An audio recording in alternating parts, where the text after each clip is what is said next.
Fala galerinha, beleza? Ó, passou carnaval, carnaval não, perdão, passou São João, nossa rotina volta a todo vapor e hoje nosso episódio de número 45 com um advogado trabalhista, o nome dele é Selmo Júnior. Detalhe, o nosso bate-papo hoje vamos falar tudo sobre a sua realidade, coisa do dia a dia, relação FGTS, se a empresa está pagando, não está pagando, admissão, demissão, atestado, advertência, ou seja, tudo que venha a envolver a sua atividade como uma pessoa trabalhadora, honesta, que faz uma atividade legal, lícita, sem problema nenhum. Mas, meu irmão, obrigado pelo convite. Fale aqui para a nossa câmera. Quem é Selmo Júnior e quando começou a sua atividade na advocacia trabalhista? Primeiramente, boa noite a todos, né? Sempre uma honra estar aqui, Clóvis. Você sabe que tem um carinho especial, né? Convite seu não é um convite, é uma convocação, né? Você pede assim, Selmo, tem uma convocação. Selmo para essa convocação. A gente tem que arrumar o horário da agenda já, tudo direitinho. E é bacana porque eu sou realmente um acompanhante assíduo do programa. Sempre como costumo assistir à noite, estou ali fazendo alguma coisa, né? Preparando um recurso, um processo. Sempre fico acompanhando na última semana com o professor Lucas também, enfim. Bacana, estou muito feliz de estar aqui. Selmo Júnior, né? Eu vou denunciar a minha idade agora, não tem jeito, né? Selmo Júnior, na verdade, hoje eu sou advogado trabalhista e previdenciarista, né? São duas áreas que eu tenho um amor muito significativo, realmente mudaram minha vida, tanto profissionalmente como a parte social, humana. Eu acho que essas vivências que eu tive, essas oportunidades, realmente mudaram minha vida. Eu sou mestre para a Universidade Católica, sou especialista em Direito Constitucional, Advocacia Geral, Direito Previdenciário, né? Processo Previdenciário, Prática Previdenciária, Direito do Trabalho, Processo de Trabalho. Certo? O direito desportivo também é uma área que eu tenho me interessado muito, tenho atuado para alguns atletas de futebol aqui da Bahia, então tenho realmente ganhado essa experiência, né? Que para mim eu sempre tenho desafios novos que envolvam o direito do trabalho, então eu tenho estudado bastante direito desportivo, tenho gostado. E assim, sou professor universitário, professor do Sejais, né? Quero deixar um abraço ali para minha família Sejais, professor Aras, um beijo, meu amigo, um abraço especial. E dizer a você que é isso, né? Minha vida no direito do trabalho, ela começa trabalhando numa empresa como preposto, né? Eu comecei como assistente de recursos humanos inicialmente, né? Dando suporte. E aí naquele momento percebi que talvez, tendo essa oportunidade de virar um assistente jurídico, eu poderia galgar e aprender algumas coisas. Mas acredite de verdade, não era a área que eu almejava para minha vida, não. Eu queria ser criminalista e começo minha vida como advogado criminalista. No decorrer do podcast eu vou contando para vocês uns casos bem interessantes que aconteceram na minha rotina. Mas um prazer estar aqui, meu amigo. Sabe que pode contar sempre comigo. Você é um amigo querido do coração. Vamos lá. O nosso programa aqui a gente tem um bate-papo que eu deixo você à vontade e aos poucos eu vou lhe apertando. Porque qual é a nossa ideia? É mostrar a realidade paralela que a sociedade não entende como é que funciona, certo? Verdade. E a advocacia trabalhista é algo bem interessante, ela é bem movimentada porque muitas vezes, ao meu ver, aí é um conceito meu particular, a gente começa a perceber que as empresas, de certa forma, não conseguem seguir as regras para poder realmente ter ali um funcionário de forma correta. Em algum momento, alguma empresa vai fragilizar ou vai se ausentar de algumas atividades e o trabalhador acaba não sabendo e ele ficando prejudicado. Então, no nosso canal, vamos trabalhar com a perspectiva que todo mundo é leigo. Entendi. Não entende. Então eu vou lhe perguntando algumas coisas e aí você vai saltando como é a advocacia trabalhista, independente se for para a empresa ou se for, no caso, na verdade, para o proletário. A admissão. Normalmente as pessoas ficam na dúvida. Tem aí um certo período que as empresas contratam com um período de 30, podendo prorrogar por mais 30, às vezes 45 por mais 45, e a pessoa fica na dúvida em relação à carteira assinada. Ótimo. A pessoa inicia um serviço temporário. Esse tempo dobrou.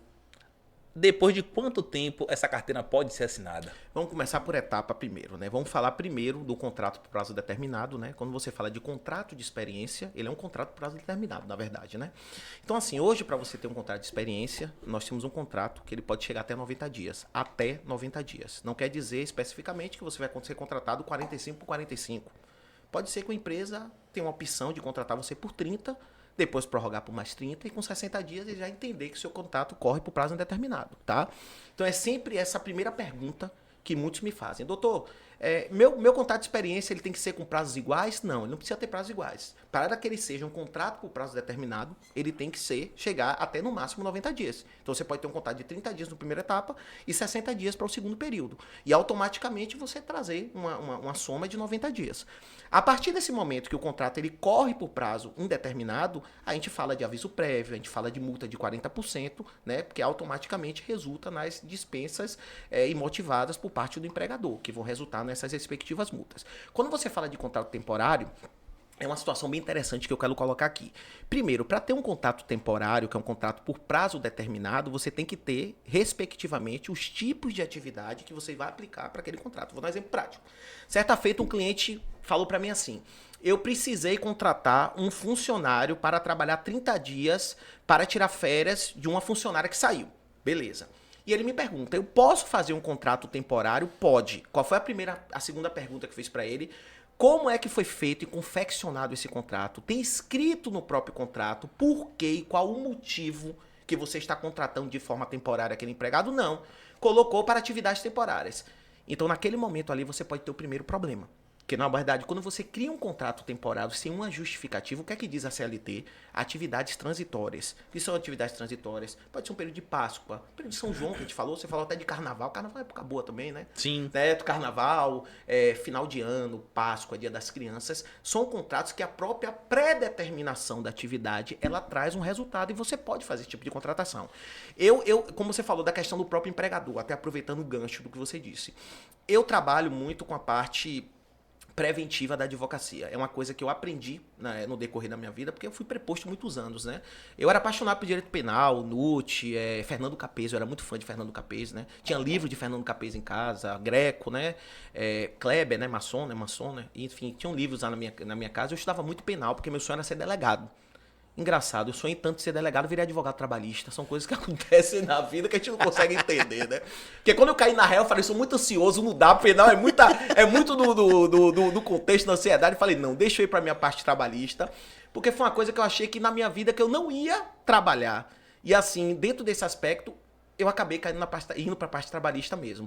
Então, quando a gente fala de temporário, tem que entender a pré-determinação da atividade, qual é o motivo que você vai contratar temporariamente aquele colaborador. Porque senão você pode conseguir uma reversão do próprio contrato. O contrato passa de prazo determinado e vai para um prazo indeterminado.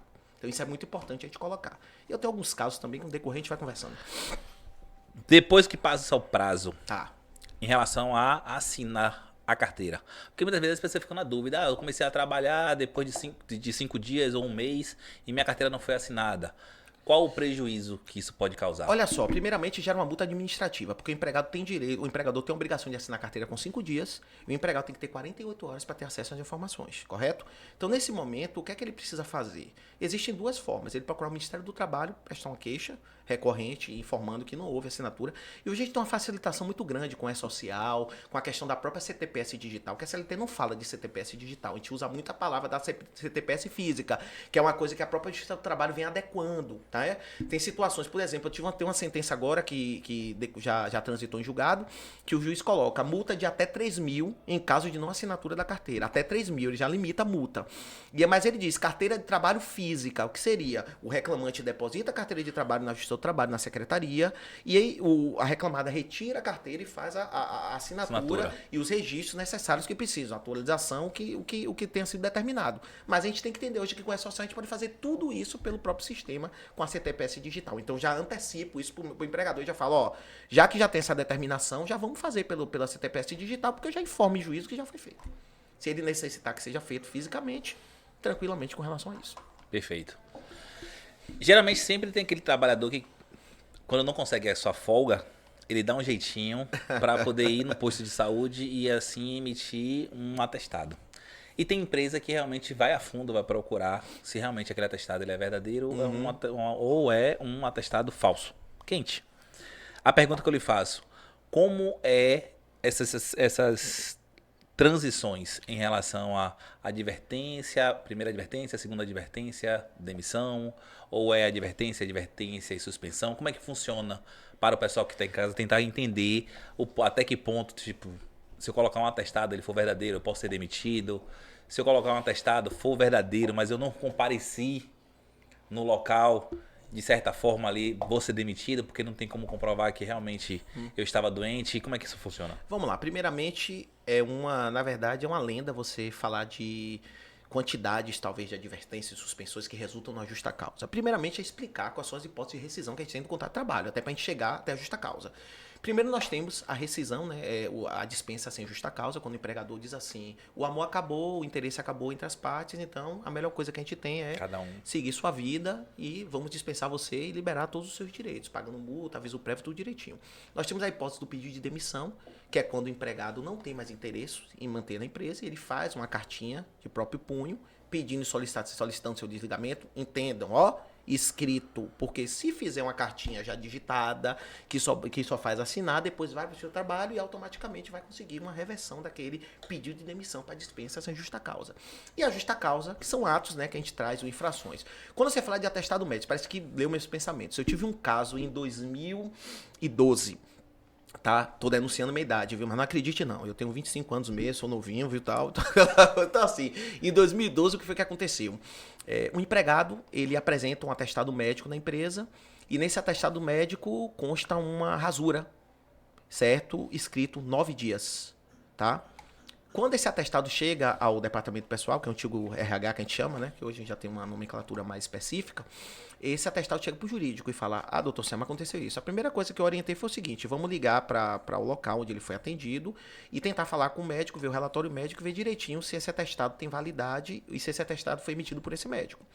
Quando a gente chega lá, o médico falou, não, o atestado é de 3 dias. Aí foi emitido um atestado de 9 dias, rasurado, tal, enfim. E nesse momento, o empregado chega à sala e a gente faz a pergunta, né? O DP, o advogado, enfim, eu não participava muito, porque como eu iria para a audiência, fica uma coisa mais complexa.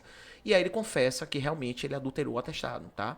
E aí foi aplicada uma justa causa nele. Então, quando você fala de número de advertências, suspensões e a própria dispensa por justa causa, eu não gosto muito de criar essa ordem cronológica, mas posso tentar construir um fato aqui para vocês entenderem. Exemplo, existem empresas que penalizam empregados que apresentam atestado médico pós-feriado ou final de semana. Isso é uma coisa muito rotineira, que a gente vê isso, inclusive, na própria jurisprudência, tá? Eu entendo que para um atestado médico não ter validade, ele precisa ser adulterado ou ser falsificado. Se o atestado médico tem validade e, de certa forma, aquele colaborador apresenta aquele atestado, você não tem como penalizar ele porque é uma hipótese de interrupção do contrato de trabalho. É quando o empregado ele não trabalha, mas automaticamente o empregador ele paga o salário dele. E aí, criando uma norma, vamos falar de um caso de um empregado que esteja descumprindo normas da empresa, como aconteceu recentemente com um cliente meu. O empregado ele tinha atos de subordinação e continência de conduta, né, que são atos realmente de desrespeito e tal, e ele é advertido verbalmente, depois ele é advertido por escrito, depois ele sofre uma terceira advertência por escrito e depois começa a vir as suspensões. Tá? Lembrando, gente, que nenhum empregado pode ser suspenso por mais de 30 dias, porque isso resulta em rescisão indireta do contrato de trabalho. Tá? E aí, desse critério, quando a gente já tinha aplicado mais ou menos umas 3 ou 4 suspensões, dentro do lapso de 3 meses, chegou a tão momento da justa causa, né? Que dizia, se ele realmente praticar aquele ato, a gente já poderia aplicar a justa causa. E no momento depois que a gente foi aplicar essa justa causa, o empregado mudou da água por vinho, mudou completamente a outro colaborador da empresa. Então, assim, quando vocês falam de quantidade, é importante que você analise. Quer ver uma coisa, Clóvis? Se você fala de quantidade, vamos dar o seguinte exemplo. Um empregado que agride o colega no trabalho. Ele dá um soco no colega. Você vai dar advertência nele? Não. Você vai fazer o quê? Aplicar a justa causa. Então, gente, eu quero que vocês gravem isso. Justa causa e penalidades, isso vai depender caracterizado pelo ato faltoso que o empregado comete contra o empregador. Então, você tem que analisar a proporcionalidade daquele ato, o que foi que aconteceu, para você aplicar, respectivamente, aquele contexto. Então, isso é muito importante a gente analisar. Verdade. Uma outra coisa é que todo mundo sempre tem dúvida, e acontece muito. Quinto dia útil. Vai falar do sábado. O quinto dia útil. O sábado faz parte, não faz parte? Porque geralmente tem muitos empregados aí que ficam naquela dúvida. Conta-se o quinto dia útil, até o quinto dia útil. Só que aí o quinto dia útil cai num sábado e a empresa só paga numa segunda. E aí tem trabalhador que fica indignado porque, tipo assim, esperou aquele dinheiro realmente para poder curtir o final de semana, pagar suas contas e acaba sendo impedido. Sincero, honestamente para você, até já cortando, até você tá falando, eu opto que se antecipe. É a orientação que eu dou para os empregadores. Olha, se o quinto dia útil cair no sábado, ou teoricamente cair no domingo, antecipa. É melhor até, paga numa sexta, paga no próprio sábado, porque evita. Isso a gente tem que analisar muitas convenções coletivas também, porque elas rezam. Mas vou dizer o seguinte, sábado é dia útil? Para mim, sábado é dia útil, que eu sou professor de faculdade. Então, se é dia útil para mim e eu trabalho no sábado, entende-se que o meu salário tem que cair no sábado, no dia útil. Então, isso são análises que a gente tem que fazer dentro desse caso. Então, nesse aspecto, é importante a gente colocar. Agora, se cai no domingo, consequentemente, tem que ser na segunda-feira. Aí pergunta, alguém que trabalha no shopping, seja domingo, é dia útil para aquela pessoa? Então, tem essas análises. Então, assim, quando vocês me perguntam pelo texto frio da lei, eu falo muito de convenção coletiva. Sim. O que está acordado numa convenção coletiva. E a gente tem um ponto que a gente vai falar agora da proibição dos trabalhos aos domingos e feriados. Amanhã. Proibido domingos e feriados os trabalhos. Tem uma legislação nova que está sendo aplicada. E o que é que a própria legislação falou pra gente? Gente, não são todas as atividades. Se não são todas as atividades, qual é a primeira coisa que eu oriento o DP para fazer? Liga para o sindicato e procura ver o que é que o sindicato como se posiciona, porque a lei foi muito clara. Ela fala de que mediante ajuste com os empregados ou com o próprio sindicato. Eu opto que seja um ajuste com o sindicato, porque tem uma validade coletiva, jurídica. Com a própria reforma trabalhista, o sindicato ganhou um poder muito forte, a convenção coletiva, né? Porque falou muito de negociado sobre legislado. Então, a partir daí, nós temos as normas convencionadas. Eu costumo muito trabalhar os meus processos trabalhistas com convenção coletiva.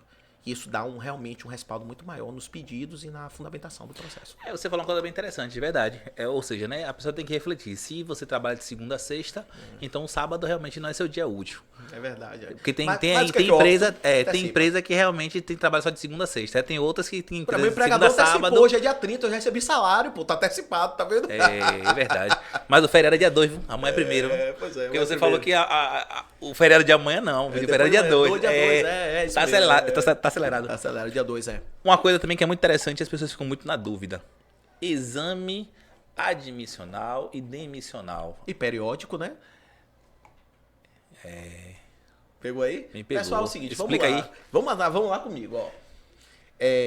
Depois você fala até do toxicológico, se é a obrigação do empregado. Vamos desdobrar esse negócio aqui, vai. Eu atuo muito com a área de transporte, né? Minha advocacia realmente é muito forte com transporte. Eu trabalho muito com transportadora, né? Com indústria. Então, cada convenção tem sua forma, cada tipo de atividade tem sua exigência com relação. Tem funcionários que fazem periódico, o ideal é que seja com um ano, né? O exame admissional ele é importante porque uma das coisas que eu mais brigo, que eu mais comento, que eu sempre luto nas empresas é dizer o seguinte: todo e qualquer empregado que começa a trabalhar aqui, ele precisa primeiro ter o resultado do exame admissional dele, que seria com ASO.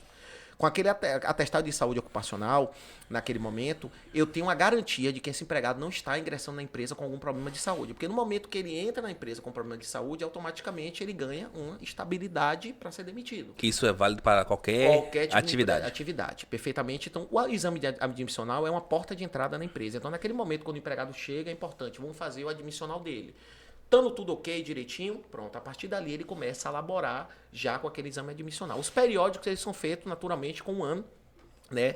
A cada ano, né? Dependendo, existe também, pessoal, como eu estou colocando aqui, existem algumas situações que os exames são em menos tempo, né? Mas eu estou falando do modo geral. O periódico é feito anualmente, né? Dentro desse aspecto. E o demissional é no momento que o empregado está sendo desligado. Vou dar um exemplo prático. Digamos que o colaborador fez um exame agora periódico no mês de junho e vai ser desligado no mês de agosto. Nesse caso, ele não precisaria fazer um demissional porque o período chegou muito próximo. Mas mesmo assim, eu digo, faça o demissional. Porque nesse aspecto é importante que a gente se respalde um pouco mais. Porque qual é a consequência disso? Digamos que o empregado seja desligado com problema de saúde. Aí nós temos que entender se é uma doença do trabalho, se é uma doença comum ou uma doença ocupacional, né? Resultante realmente da própria atividade e atuação dele. Hoje a gente tem muitas doenças, né, psicológicas, como burnout, né, o burnout, como muitos chamam, né, síndrome do pânico, situações relacionadas a estresse excessivo, outros tipos de doenças que são equiparadas. Então a gente tem esse ponto. Você falou uma coisa interessante aí, não vou falar empresa não, mas ele não falou não, mas eu posso falar. Então você que trabalha de telemarketing, trabalho de telemarketing exames periódicos, né? Periódicos. Fique atento, você que trabalha de telemarketing para qualquer empresa, certo? Não importa. Lembrar dos digitadores, né? Vocês ficam com aquele fonezinho o dia todo ligando, já sabe que vocês têm direito a poder fazer o exame periódico, viu? Fiquem bem ligados com isso. Meu irmão, diante da nossa realidade aí, o dia a dia do trabalhador já é sugada. As horas extras. O trabalhador que faz 8 horas tem direito a tirar quantas horas extras e quando passa do seu limite, do seu teto, o que é que pode acontecer? Primeiramente é o seguinte, sabe-se que a própria CLT é muito clara com relação a isso, inclusive a própria Constituição Federal, no artigo 5º, quando ela fala que um empregado tem 8 horas diárias com um intervalo entre a jornada, que pode ser entre 1 ou 2 horas. Aí nós temos que ver qual é a jornada de trabalho, né? Porque a Constituição fala da jornada de 8 horas, a CLT traz jornadas de 4 horas, de 6 horas, né? Respectivamente, desculpa, e a jornada de 8 horas. Hoje, na verdade, o que é que acontece? O empregado ele não tem a obrigação de fazer horas extras, tá? Mas, caso havendo necessidade por parte do empregador, ele pode fazer até 2 horas extras por dia. Seria esse ponto, né? Desculpe, não podendo ultrapassar. Mas o que é que tem acontecido muito é a questão do banco de horas. Hoje, o banco de horas é uma forma, né? Que tem que ser convencionado, gente, tem que ter acordo individual. Eu costumo dizer, tem que ter uma assinatura no ato da contratação do empregado que ele saiba realmente que a empresa faz adesão ao banco de horas. Naquele momento que você tem uma adesão, que tem um banco de horas, o empregado já está sabendo naquele momento. O que é que eu costumo? É uma dica para você que está advogando, você que está começando com seus clientes também, é sempre importante a gente falar. Eu crio um critério um pouco diferente. Apesar de no banco de horas estar constando lá o número de horas, o empregado tem um pouco de dificuldade, às vezes, de visualizar. Inclusive uma coisa que eu tenho aplicado nas empresas, né? E tem dado super certo. Eu consigo resultados com isso, com redução de processos trabalhistas, com entendimento do empregado. Porque assim, o que é que o empregado quer saber? O que é que eu estou recebendo no meu contra-cheque todo mês, já que tem banco de hora? Então, todo mês você fazendo um descritivozinho, explicando ao empregado o que é que ele está recebendo. Olha, tá vendo aqui? Você tem 100 horas aqui no banco. Mas aqui a empresa esse mês está pagando 50. Tá vendo aqui direitinho o seu documento aqui? Tudo bem, tá tudo discriminado. Você consegue fazer com que o empregado entenda o que ele está recebendo. E o grande problema hoje dos processos trabalhistas que eu visualizo dentro da minha rotina é que muitos empregados às vezes não entendem quais são as horas que recebem. Pela questão realmente de ser a questão da própria fragilidade, da hipossuficiência. É importante que o empregado saiba de fato o que ele tem direito e passa a receber. Então nós temos essa questão hoje e a questão das horas extras. O que eu bato muito na tecla é termo de compensação. O que é termo de compensação? Tô puxando aqui, velho. Se me deixar, eu vou falar um bocado de coisa, viu? Termo de compensação é o seguinte, Clóvis. Digamos que eu trabalhe 1 hora de segunda a quinta a mais para não trabalhar o sábado. Correto? Pronto. Eu trabalho de segunda a sexta. Vamos colocar 1 hora a mais de segunda a quinta. E no sábado eu tenho uma jornada normal que fecha minhas 44 horas semanais. Correto? Aí, a partir daí, o empregador diz assim para você: eu quero que, além dessa jornada, você trabalhe todo sábado. Aí você para, tudo bem, mas se o sábado eu vou pagar. Aí fala, não, tudo bem, eu vou trabalhar o sábado, eu vou pagar. E aí ele fica o mês todo, durante 1 ano, 2 anos de vínculo, trabalhando respectivamente dessa forma, todo sábado. Aí eu pergunto a você, ele tem direito a um tipo de recebimento de hora extra? Tem, sabe por que ele tem? Raciocínio comigo. Se você compensa a semana para não trabalhar o sábado e você trabalha o sábado naturalmente tem que ser pago mesmo. E aquelas 4 horas que você trabalhou durante toda a semana, durante os meses, elas foram para onde finalmente? Um banco de hora ou alguém supostamente disse a você que porque estava pagando o sábado não teria direito ao recebimento. Então, automaticamente existe o termo de descaracterização da compensação, transformando todas aquelas horas que foram não pagas em horas extras para serem pagas. Então, isso é um grande problema às vezes, que até o próprio empregador muitas vezes aplica, né, por falta até mesmo de orientação da parte do departamento. Então, é importante colocar, se você tem um termo de compensação, você cumpre o termo de compensação, porque se ele não for cumprido, ele vai ser descaracterizado e todas aquelas horas que foram laboradas a mais pelo empregado, elas vão se tornar horas extras. Perfeito. Pagamento. A empresa passou da data ou me pagou super atrasado. O que é que pode acontecer? Rapaz, quer falar de rescisão indireta? Vamos lá. Isso. Vamos lá. Primeiramente é o seguinte, nós temos agora simulado no próprio Tribunal Superior do Trabalho, né? O entendimento de que obrigações do empregador para com o empregado resultam, né, em descumprimentos com rescisão indireta. Eu vou dar um exemplo prático, como a gente estava no podcast, é importante trocar algumas informações aqui. Eu tenho um processo de um colaborador que trabalhou na empresa durante 6 meses. E ele estava se queixando o tempo todo que os salários eram pagos com 15, 20 dias de atraso, primeiro descumprimento. Eu costumo ser um pouco preventivo, eu vou muito mais na tranquilidade. Tá pagando, segura um pouquinho. Eu preciso de uma outra ocorrência para eu poder resultar e caracterizar a rescisão direta. Apesar de entender que o próprio atraso de salário já caracteriza a rescisão. Só que como eu oriento, eu sempre preservo a questão da própria vida do trabalhador. Às vezes é importante se dar passar uma informação bem convincente para ele e que dê uma segurança para ele. Clóvis, está pagando? Tá pagando dia 20, mas está pagando, não tá? Segura um pouquinho. Vamos aguardar algum outro descumprimento. Aí eu descubro que o seu FGTS não tem nenhum recolhimento. E aí o TST foi realmente decisivo nessas súmulas novas, né, que foram implementadas e aplicadas, que quando o empregado não tem um recolhimento do FGTS, ele pode requerer a rescisão indireta. E assim, como eu estou conversando com vocês, já fiz os testes e tenho tido sentenças exitosas com relação a descumprimento, né? Vale transporte, ticket de alimentação, 13º salário atrasado, salário, FGTS, muitos englobam todos esses requisitos. E no requerimento de rescisão indireta, inclusive na audiência que eu fiz antes do São João, a empresa ela diz assim, não, mas ele pediu demissão. Tá aqui o documento de demissão. E aí, na minha fala, na impugnação, porque a gente não gosta muito de usar a palavra réplica, usa manifestação mesmo, até porque o PJ não tem escrito réplica, tem escrito manifestação. Aí eu falo assim, Dona Excelência, é muito fácil, na hipótese de vulnerabilidade, um trabalhador que está sem receber 13º, 2024, está sem receber salário do mês de janeiro e que não tem nenhum recolhimento de FGTS durante todo o vínculo empregatício. Pedir demissão, ele está numa condição de hipossuficiência. A empresa não pode se embasar e se prender num documento, sendo que está aplicada a vulnerabilidade do empregado. Então, nesse caso, foi aplicada a reversão e automaticamente o Poder Judiciário entendeu pelo fato de ser uma rescisão indireta do contrato de trabalho por descumprimento contratual. Isso aí é uma coisa que acontece e o pessoal fica meio muita informação, né? Não, o pessoal, acontece, o pessoal fica indignado pelo seguinte, né? O trabalhador ele sempre tá ali no dia a dia, pensando no dia dele de recebimento, né? Aí chega na certa data, não recebe, e aí ele fica... Todos nós, né, Carlos? É verdade, a gente é empregado, sabe como é, né? Uma outra coisa também interessante do nosso dia a dia. O trabalhador, geralmente são sempre contratados para poder fazer uma atividade. Só que com o decorrer da sua atividade, no dia a dia normal, acaba, na verdade, fulano faça isso, fulano faça aquilo. O que é acúmulo de atividade e desvio de atividade para o pessoal poder entender até que ponto a sua atividade está sendo ali acumulada e desviada. Primeiro ponto é o seguinte, o que é o acúmulo? Você faz a sua atividade mais alguma coisa. Você está acumulando a função. Exemplo clássico, né? Eu estou com um caso assim. Gerente, auxiliar, supervisão, um negócio desse. Auxiliar administrativo com auxiliar financeiro. São funções distintas, tá? Se ela trabalha como administrativo e faz parte financeira, aí é um acúmulo de função. Aí gera o chamado plus salarial, né? Que é automaticamente resultando desse contexto. O acúmulo é quando você faz mais de uma atividade ao qual o empregado foi contratado. O desvio é quando você é contratado para o empregado, ele é contratado para uma função e exerce outra. Vou dar um exemplo prático aqui. Digamos que eu sou professor de faculdade, digamos que eu esteja exercendo alguma função de coordenação.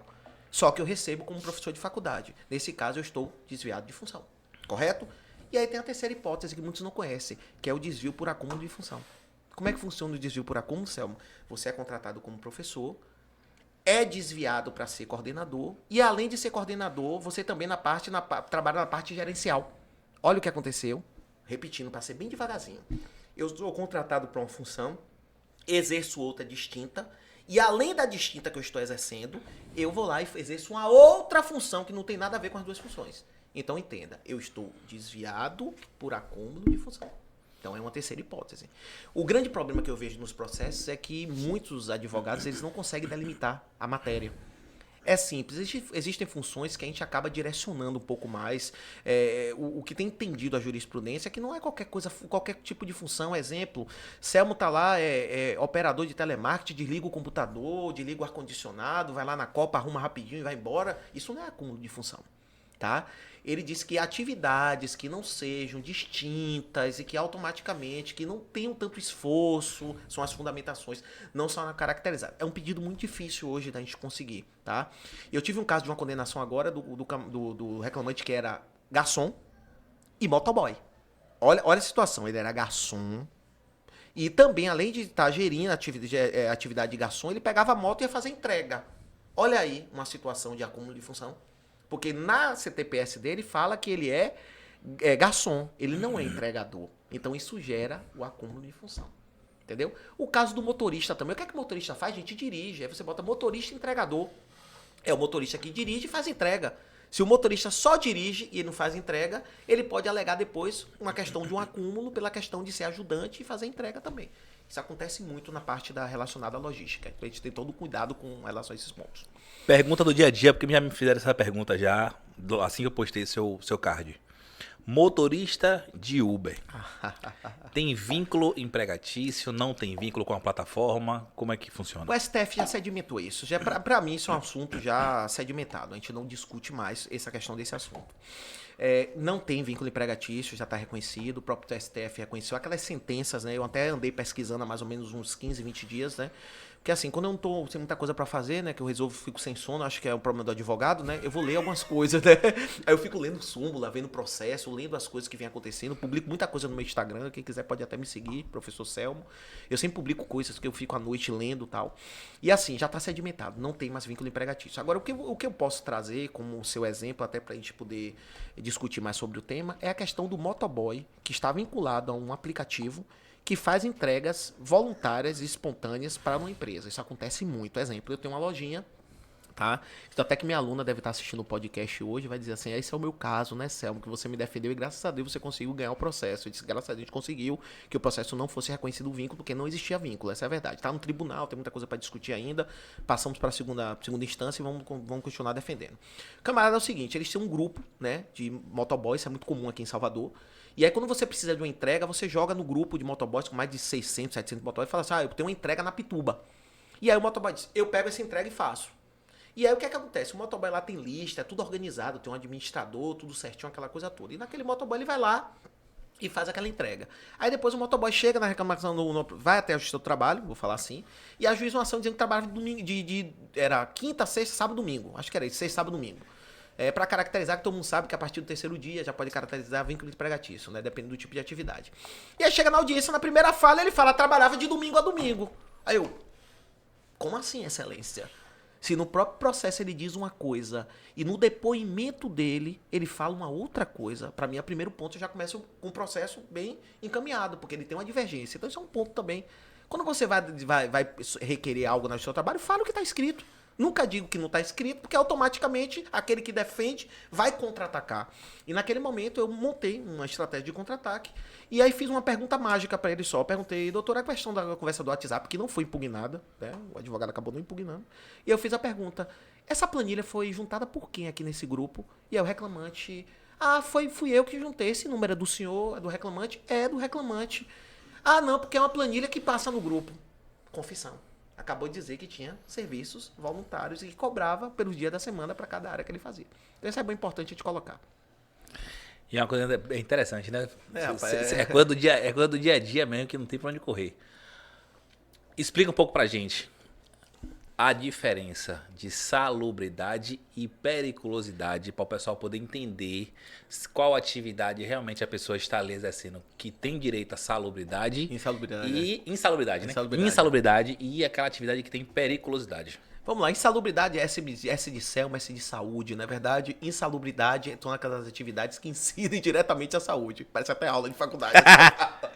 Periculosidade são aquelas atividades que têm risco iminente à vida, tá? Vamos dar um exemplo prático aqui.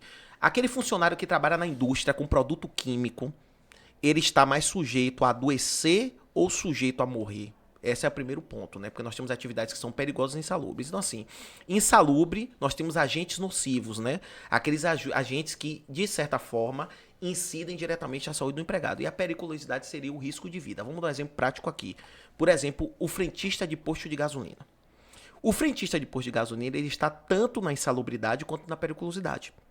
Por quê, Selmo? Porque ele tem um risco à saúde dele, né? De ele estar ali sentindo o cheiro, né? Na certa forma, trabalhando com combustível. Mas ele também tem um risco à sua vida. Imagine o posto explodir, ele está trabalhando. Então, tem um risco também à sua própria vida. Então, nesse caso, eu entendo que essa atividade ela é tanto insalubre quanto perigosa. E nesse caso, Selma, ele recebe os dois benefícios? Não. Não existe acumulação de benefícios, pessoal. Ele vai receber o adicional que seja mais benéfico e mais favorável para ele. Nesse caso, a gente entende que a insalubridade ela tem 3 graus. O grau leve, que é 10%, o grau médio ou intermediário, que são 20%, e o grau elevado, que são 40% sobre o salário mínimo. A periculosidade, ela incide sobre 30% sobre o salário base. O que é salário base, Selma? Aquele salário que está na sua carteira de descrito.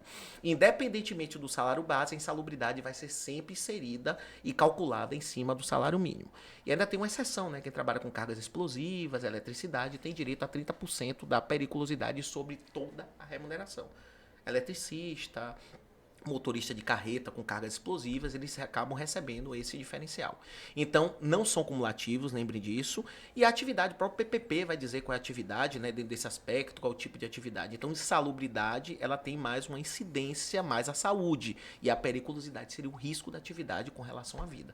Imagine um motorista que trabalha com combustível, transportando combustível. Então, ele tem um risco à sua vida pelo fato dele estar transportando algo inflamável. Beleza? Uma pergunta do nosso dia a dia. O ano virou, o salário mínimo alterou. A empresa tem quanto tempo para poder fazer o reajuste salarial? Porque muitos ficam na dúvida se já começa a receber no mês de janeiro, se começa a receber no mês de fevereiro, ou se começa a receber no mês de março. Sendo que a gente sabe que os ajustes acontecem sempre no mês de fevereiro, né? É finalzinho de janeiro para início de fevereiro. Isso. 31 de janeiro. Que é comunicado. Comunicado. Primeiro é o seguinte, a regra é o seguinte, quando há aumento, aplica-se o aumento, né? Como automaticamente ele trabalha o mês anterior, ele continua ainda com o salário mínimo vigente, mas com alteração ele se aplica. Só que as convenções coletivas, é que vem outro ponto. Elas já mandam que essa aplicabilidade da mudança já ocorra no primeiro mês do ano. Então, assim, isso depende muito da circunstância. E assim, é também lembrar, gente, que salário base não é salário mínimo. Ele pode até ser no início como base. Exemplo, funcionários que trabalham 90 dias na experiência na área da indústria. É o caso de um cliente meu. Durante os 90 dias ele fica com salário mínimo na parte de auxiliar, de produção trainee, né? Quando ele passa dos 90 dias, ele já é automaticamente equiparado pelo salário base que a própria categoria diz no plano de cargo e salário. Isso é importante também. Massa. Muito trabalhador acaba reclamando que tem um mês do ano que tem um desconto que muitas vezes não é comunicado. Que é aquele desconto do sindicato. É. Que não é obrigatório, né? Por que isso acontece? E um detalhe, você falou que não é obrigatório, mas muitos acabam tendo esse desconto sendo feito e não é comunicado porque esse desconto ele é feito. Explica um pouco pra gente. O que acontece é o seguinte, aconteceu recentemente, né? Um sindicato manteve contato, mandou um documento para o empregador, mas esse desconto, tal, e muitos empregados contestaram o desconto. Esse desconto precisa ser autorizado pelo empregado. Por quê, gente? Porque a reforma trabalhista foi muito clara. Não temos mais contribuição sindical, tudo se tornou facultativo. Então, nesse caso, o que é que se entende? Que o RH, o setor de departamentos humanos, né? Às vezes eu vou para RH por causa da coisa antiga mesmo. O DP tem que informar que vai ter o reajuste, que vai ter o período do sindicato de desconto. Então, dá a possibilidade do empregado ir lá fazer a cartinha dele e pedir, solicitar para que não seja descontado ou não. Mas é importante que ele seja pré-avisado. Ele pode pedir, no caso, antes e também pode pedir depois que for feito. Pode sim, com certeza. Massa, show de bola. Por que eu tô lhe perguntando Porque quem isso? faz o repasse é a empresa, né? Teoricamente. É verdade. Que vem a guia do próprio sindicato para ser paga nesse aspecto. Pior que isso é verdade. Coisa do nosso dia a dia. Adicional noturno. Que horas que ele começa e que horas que ele termina de acordo com a atividade? É de 22 às 5 da manhã, né? Na verdade, né? O adicional noturno é o seguinte, eu tenho tem empresas que adotam, né, trabalhos também noturnos, né? A partir das 22 horas já tem um adicional noturno que é calculado em cima das horas que são trabalhadas à noite, né? Que é mais Isso reduzido. É reduzido. São 52 horas e 30 minutos ou 60 minutos recebendo 12,5 como uma indenização a mais. Isso aí é uma coisa que está na CLT, mas a gente aplica a redução da jornada. Ele tem direito à redução da jornada, além disso, tem o direito ao recebimento dos 20%, certo? Das 22 às 5 da manhã. Horário de descanso. Entre a jornada. Isso. Tem limitação de 1 hora, 2 horas, ou de acordo também a cada atividade? Porque assim, salvo engano, a gente até brincou aqui, quem trabalha na atividade de telemarketing, a cada tantos minutos precisa, na verdade, dar um stop para poder 10 ter minutos, o seu descanso. Só que isso não acontece no dia a dia, ponto 1. Tá. Mas de acordo a hora de descanso. Vamos lá. É natural, tem que o empregado ele precisa, na verdade, ir na convenção, ir no sindicato, procurar primeiro ver o tempo de descanso que a sua atividade precisa. Porque aí a gente está falando de médico, enfermeiro. Não quero nem entrar ainda na parte de quem é MEI, né? Porque você vai falar de priorização hoje, você tá dando não, porque tem muita atividade hoje que a gente começa a perceber que as pessoas não querem mais contratar para poder assinar a carteira. E hoje em dia querem mais fazer contrato. E nesse contrato a gente sabe que a forma que vai ser pago ali tem algumas coisas que vai ser não reconhecida. Perfeito. Mas vamos trabalhar primeiro com horário de descanso. Vamos primeiro entender o que é intra e interjornada, né?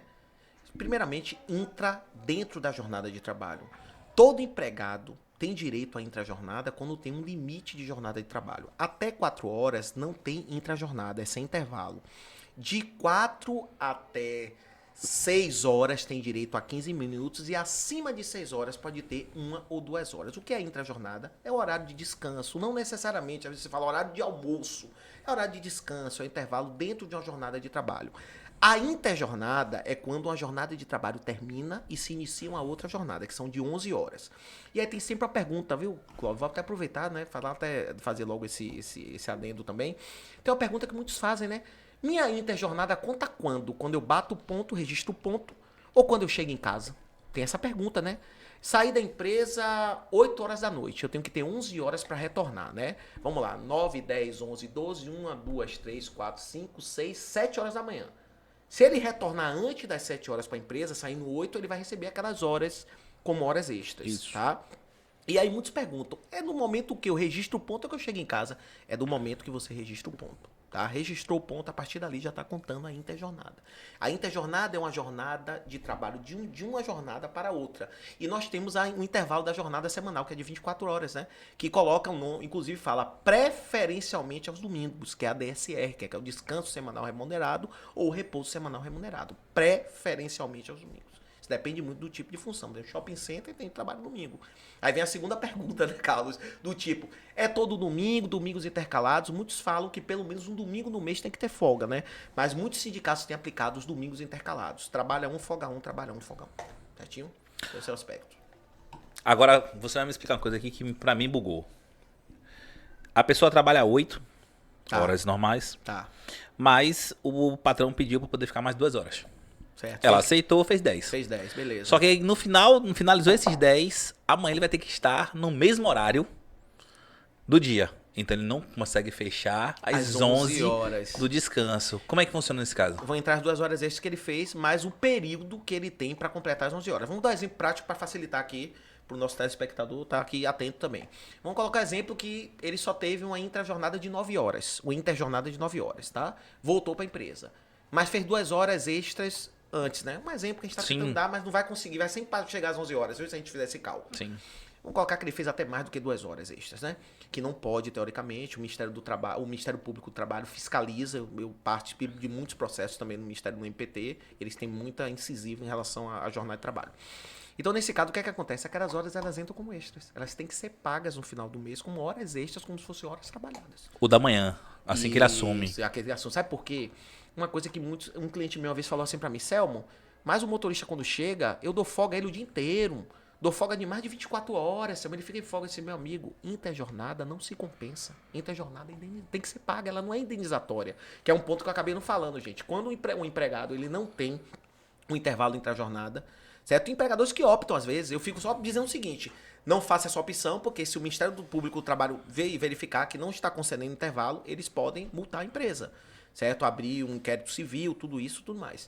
Ele indeniza. Aquelas horas intrajornadas, elas têm natureza indenizatória. O que é indenizatória, Selmo? Se ela custa 70, ela vai ser R$70, tá?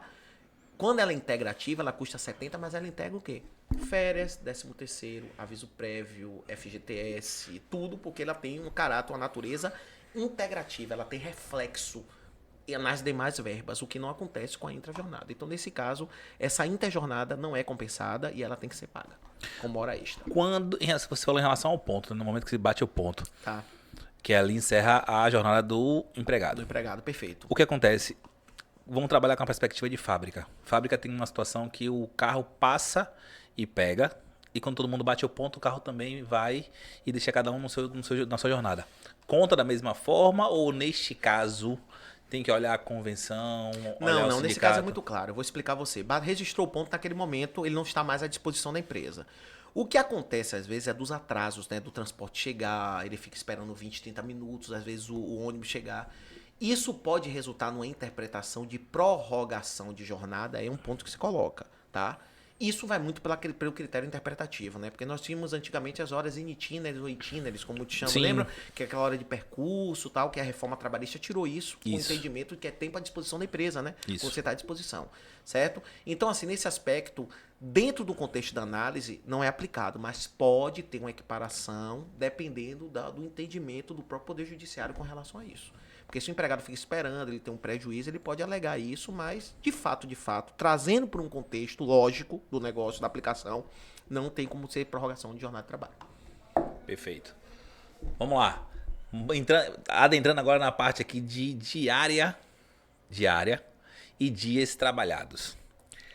A gente sabe que dos últimos anos, algumas atividades, as grandes empresas querem pagar por diária e outras querem limitar a quantidade da atividade do trabalhador para poder não ter aquele vínculo. E muitos acabam, na verdade, fazendo um cálculo. Coloca-se o valor do salário, da atividade e ali divide-se pelos dias. Pelos dias trabalhados. Trabalhados. Entendi. Neste caso, quando a pessoa trabalha pela diária, o valor da diária tem que ter o complemento equiparado ao valor de FGTS, a depender da quantidade de carga horária. Como é que funciona? Primeiro você toca nos 2 pontos, né? É uma pergunta mais aberta, né? A diária, ela não tem, respectivamente, por exemplo, uma empresa de construção civil, vou dar um exemplo assim. E aí precisa contratar um pedreiro, um ajudante, né? Para fazer uma diária naquele dia. Necessariamente a empresa vai dizer qual é o valor que paga da diária. Ela não tira muito por uma média de salário de dias, não. Ela cria uma média de diária. Tem empresas que até adotam isso. O dia é R$100, R$120, com base no salário, com a divisão. Tem empresas que adotam. Que eu acharia até justo que fosse assim também. Mas na prática não é assim que acontece. Tem a diária certa daquela pessoa. Quando você fala de diarista, eu tenho uma preocupação um pouco maior com isso. Sabe por quê? Às vezes a gente não entende, pessoal, que um diarista, ele pode não estar mantendo a sua qualidade de segurado junto à Previdência, e por algum motivo esse diarista está lá na empresa prestando um serviço de uma diária e sofre um acidente. No momento que ele sofre um acidente de trabalho, tá? Automaticamente o que vai acontecer? A empresa vai ter responsabilidade civil. Então a maior preocupação que eu tenho hoje com os meus clientes é isso. Pessoal, quando vai colocar para fazer diária, por que não contrata de forma intermitente? Aí vem um contrato que foi criado, que é o contrato intermitente. O que é o contrato intermitente? Alguém que vai estar lá vinculado, certo? Com o contrato de trabalho, com o contrato assinado, com a carteira registrada, tudo direitinho. E toda vez que você tiver uma necessidade, você faz uma convocação com 3 dias, ele tem que dar uma resposta, né? E automaticamente tentar. Só que é uma modalidade de contrato que não caiu muito no uso brasileiro, essa é a verdade, tá? E assim, particularmente, até digo, a gente está aqui no podcast, é uma modalidade de contrato que eu não gosto, na verdade, porque eu vejo que é uma dificuldade muito grande. Porque assim, se o empregado, por exemplo, ele é convocado intermitente, ele não dá uma resposta ao empregador, ele não tem penalidade, porque é intermitente. Agora, se ele se compromete a comparecer, diz lá, com 24 horas, vou comparecer amanhã, vou prestar serviço, e ele não presta serviço, teoricamente, o que é que teoricamente ele poderia ser penalizado? Poderia ser penalizado com o quê? Com desconto do dia dele, essas coisas. Então, é um trabalho que trouxe uma aplicação hoje no direito brasileiro, mas que a gente tem que tomar um cuidado, porque na prática, ele não é um trabalho que é tão inserido dentro do meio trabalhista. É uma coisa que eu coloco dentro da área de atuação que eu tenho. Mas eu ainda adoto esse critério. A questão da diária é o seguinte, é entender se você vai colocar diarista, verificar se o diarista tem qualidade de segurado, verificar se tem algum problema, porque se ele tiver um acidente de trabalho, a empresa vai ter que assumir tudo.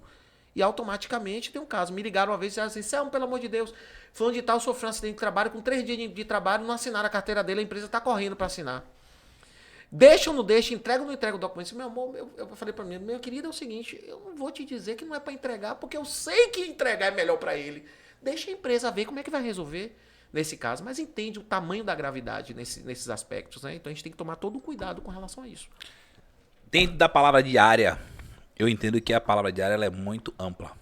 Eu posso chegar para você, um trabalhador, falar, lhe pago o valor de uma diária. Só que aí o nosso canal, temos pessoas leigas. Uhum. O que se concretiza uma diária de um trabalhador? Quantas horas exatamente? Diária seria 8 horas com 1 hora de intervalo. Seria uma diária. Sim. Ou então, vou lhe pagar o valor de uma diária para você fazer um serviço. Olha o serviço certo, exemplo. Selma, eu quero que você pinte essa sala aqui agora. Vou te pagar uma diária de pintor para você. É assim que funciona na prática. O pedreiro, né? Vou te contratar para pagar diária. O pedreiro fala, eu quero diária. Eu não quero a obra fechada. Então, naquele momento, a diária dele poderá ser a diária por serviço, certo? Que seria estipulado pelo que ele vai prestar naquele momento, ou então pelo dia. Isso fica muito a critério. Então, no caso, não envolve a função. Por que Não, eu não. tô lhe perguntando isso? Exemplo, uma escala de vigilante é 24 horas. 24 horas, isso. Então a empresa vai falar assim, ele paga uma diária, ou seja, o cara vai trabalhar lá por 24 horas. Com 24 horas, tem que ver como O é que vai ser essa enfermeiro, hora. o enfermeiro trabalha por 12. Porque tem o serviço É de MT. complicado você falar vigilante, porque existe uma diferença de vigia para vigilante, né? É. Se você falar com o vigilante vai fazer uma diária, aí vigilante anda armado, tem aquelas coisas, exigência da própria Polícia Federal de custo. Isso é importante a gente colocar, foi até bom você falar, Sim. viu? Porque às vezes o cara, eu tenho um processo às vezes que chego, porque eu sou vigilante. A primeira pergunta que eu faço, é armado? Tem curso? Ah, não tem curso. Então não é vigilante, é vigia. Então são coisas que a gente sempre já vai adotando quando a gente vai descaracterizando. Não, verdade. E aí no Entendeu? dia a dia, e no dia a dia acontece muito, aquela galera que passa de moto, de bicicleta, apitando. É vigilante, tá armado, não é vigia, mas tá armado ali, mas não tem curso, né? Não tem nem porte às vezes, aquela coisa, né? Então é complicado. Verdade. Então tem que entender isso. Já teve casos de chegar no seu trabalho e ele falar, sou vigilante, aí o juiz perguntar, tem curso? Ah, mas o senhor andava armado? Armado por quê? Se o senhor não tem nem porte de arma. Já aconteceu o processo de eu estar num processo do seu trabalho defendendo uma empresa e a pessoa falando isso no meio de audiência. Pronto. Aí fala, pô, é complicado demais, até a forma, é isso que eu falo, tomar cuidado. Só não cai no flagrante porque não foi pego. Rapaz, vai mandar pra... Rapaz, é complicado demais. E o juiz fala assim, eu prefiro até nem ouvir o que você falou, viu? Já tiveram casos, né? É complicado, às vezes a falta de orientação é terrível. Caraca. Vamos lá.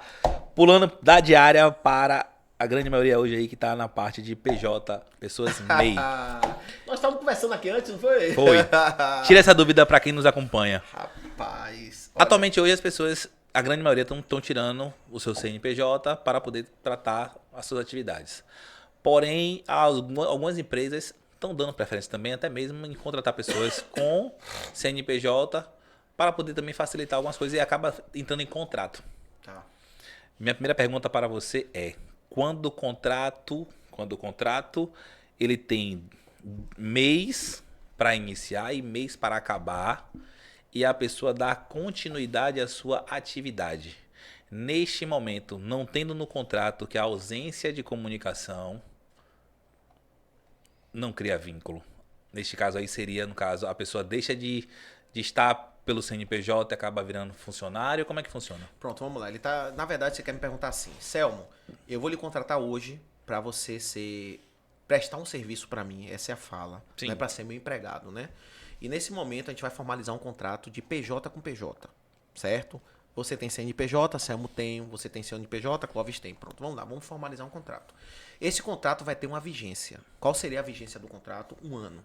Prorrogável por mais 1 ano, tá no contrato. Vamos botar que não tenha prorrogação.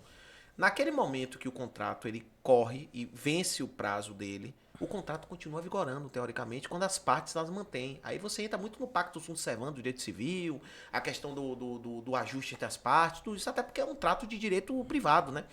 Então, o que é que eu entendo com relação a isso? Ele não vai correr para ser pessoa física, ele não descaracteriza. O que ele vai manter é a continuidade dele, certo? Que pode ocorrer uma prorrogação automática do contrato ou o contrato ele correr por prazo indeterminado, o contrato de prestação de serviço. E a qualquer momento, o que é que acontece? Você notifica a outra parte no encerramento, né? Dentro daquelas com 30 dias que é o aviso prévio, porque o aviso prévio ele vem de direito civil, ele não vem de direito do trabalho, não. Muita gente acha, né? É direito civil. Aviso prévio de contrato, né? Aviso prévio de casamento, vou avisar que eu vou me separar de você, né? Assim, aviso prévio, pô.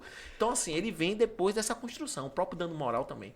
Então, nesse aspecto, não tem essa consequência dele se tornar de PJ para pessoa física, certo? Tá. Vamos lá Pronto, agora. beleza.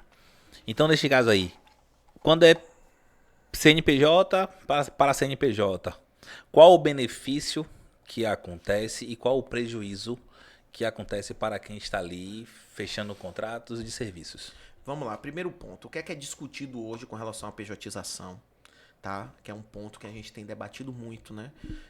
Todos nós que atuamos com o direito do trabalho, a gente tem muito pauta de conversa falar de pejotização, né? É um tema que eu exploro muito em sala de aula com os meus alunos e a primeira pergunta que eu faço é a mesma pergunta que você faz. Gente, o que é pejotização?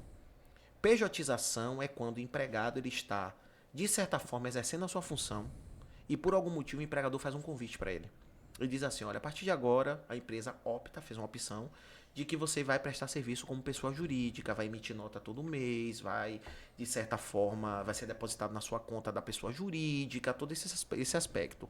Mas qual é a vantagem que o empregado vai ter com relação a isso? certo? Eu conto até um pouco da minha história, né? Que até fiquei de comentar. Eu comecei eu trabalhei muito tempo na indústria, né? Numa empresa aqui de Candeias, né? Fui assistente jurídico muitos anos. E eu era carteira de trabalho assinada. A história é bem interessante, porque chegou um momento, duas pessoas estavam na mesma função, né? E aí a empresa optou em fazer desligamento. Me desligaram porque eu era mais novo e tinha menos tempo do que o outro empregado. E assim, eu cheguei e falei assim para o dono da empresa, eu volto como advogado. Lembro como ontem, peguei minha rescisão, peguei ali, fui lá, fiz minha OAB na minha primeira fase, passei, né? Fiz a segunda fase, passei. E 4 meses eu retorno como advogado mesmo, de verdade, na empresa. Coisa interessante. Aquela coisa, quando você quer, você busca, você acredita. E assim, eu tenho muita gratidão por essa empresa, né? Pela questão realmente da oportunidade, porque era recém-formado, cara. E assim, uma pessoa entregar 6 estados do Brasil para você gerir, recém-formado. Eu tinha uma experiência, mas eu não tinha experiência de sentar na mesa como advogado. Eu tinha experiência de sentar na mesa como preposto, que é completamente diferente.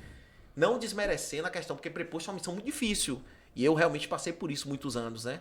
E o papel de você estar com o advogado, você tem uma responsabilidade maior de você estar ali até conduzindo o preposto na audiência, né?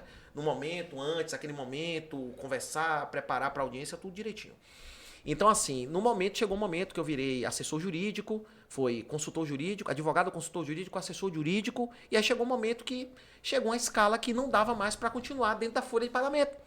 E aí eu chego pro dono da empresa e falo, vamos fazer um negócio? Vamos, me demite, que agora eu viro prestador de serviço, com uma condição. Eu não tenho mais horário, tenho meu escritório de advocacia, vou viver minha vida fora daqui e continuo prestando serviço para você. Naquele momento eu viro pessoa jurídica, mas eu viro pessoa jurídica sendo pessoa jurídica. Eu não era o Selmo que estava lá batendo registrando, porque eu não registrava ponto, na verdade. Mas não o Selmo que tinha que estar lá toda hora, 8 da manhã, 7h30, até... Não, nada disso.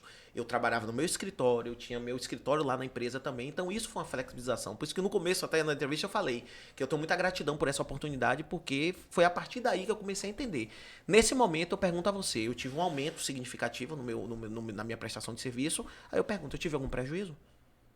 Poderia advogar para outros clientes, poderia gerir meu escritório, ou seja, eu me tornei uma empresa, na verdade, eu fui um CNPJ, me tornei advogado, prestador de serviço. Então esse é o primeiro ponto que a gente analisa com a pejotização. O segundo ponto é o ponto que o nosso amigo estava falando aqui mais cedo, né?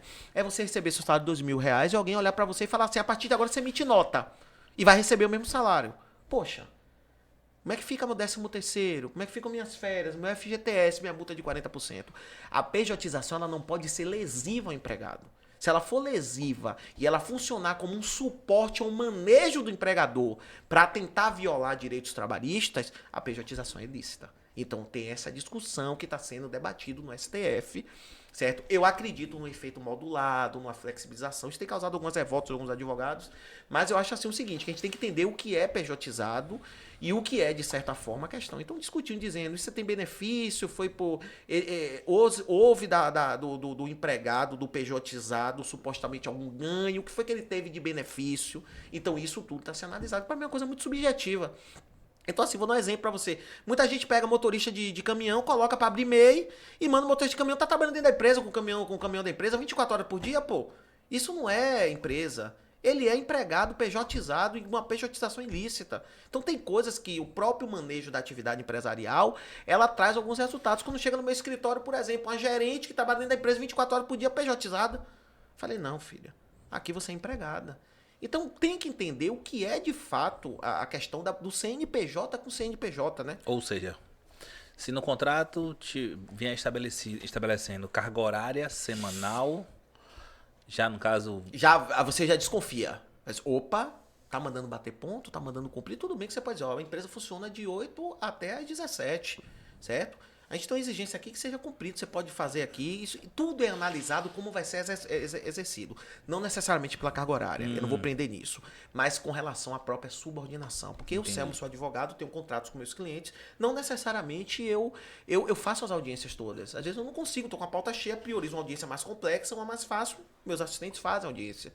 Outra coisa é você exigir, às vezes, que a pessoa esteja cumprindo o tempo todo lá na empresa, abrindo sistema, aquela coisa, só aquela pessoa. Isso pode ser uma caracterização de uma pejotização. É um tema muito complexo, na verdade.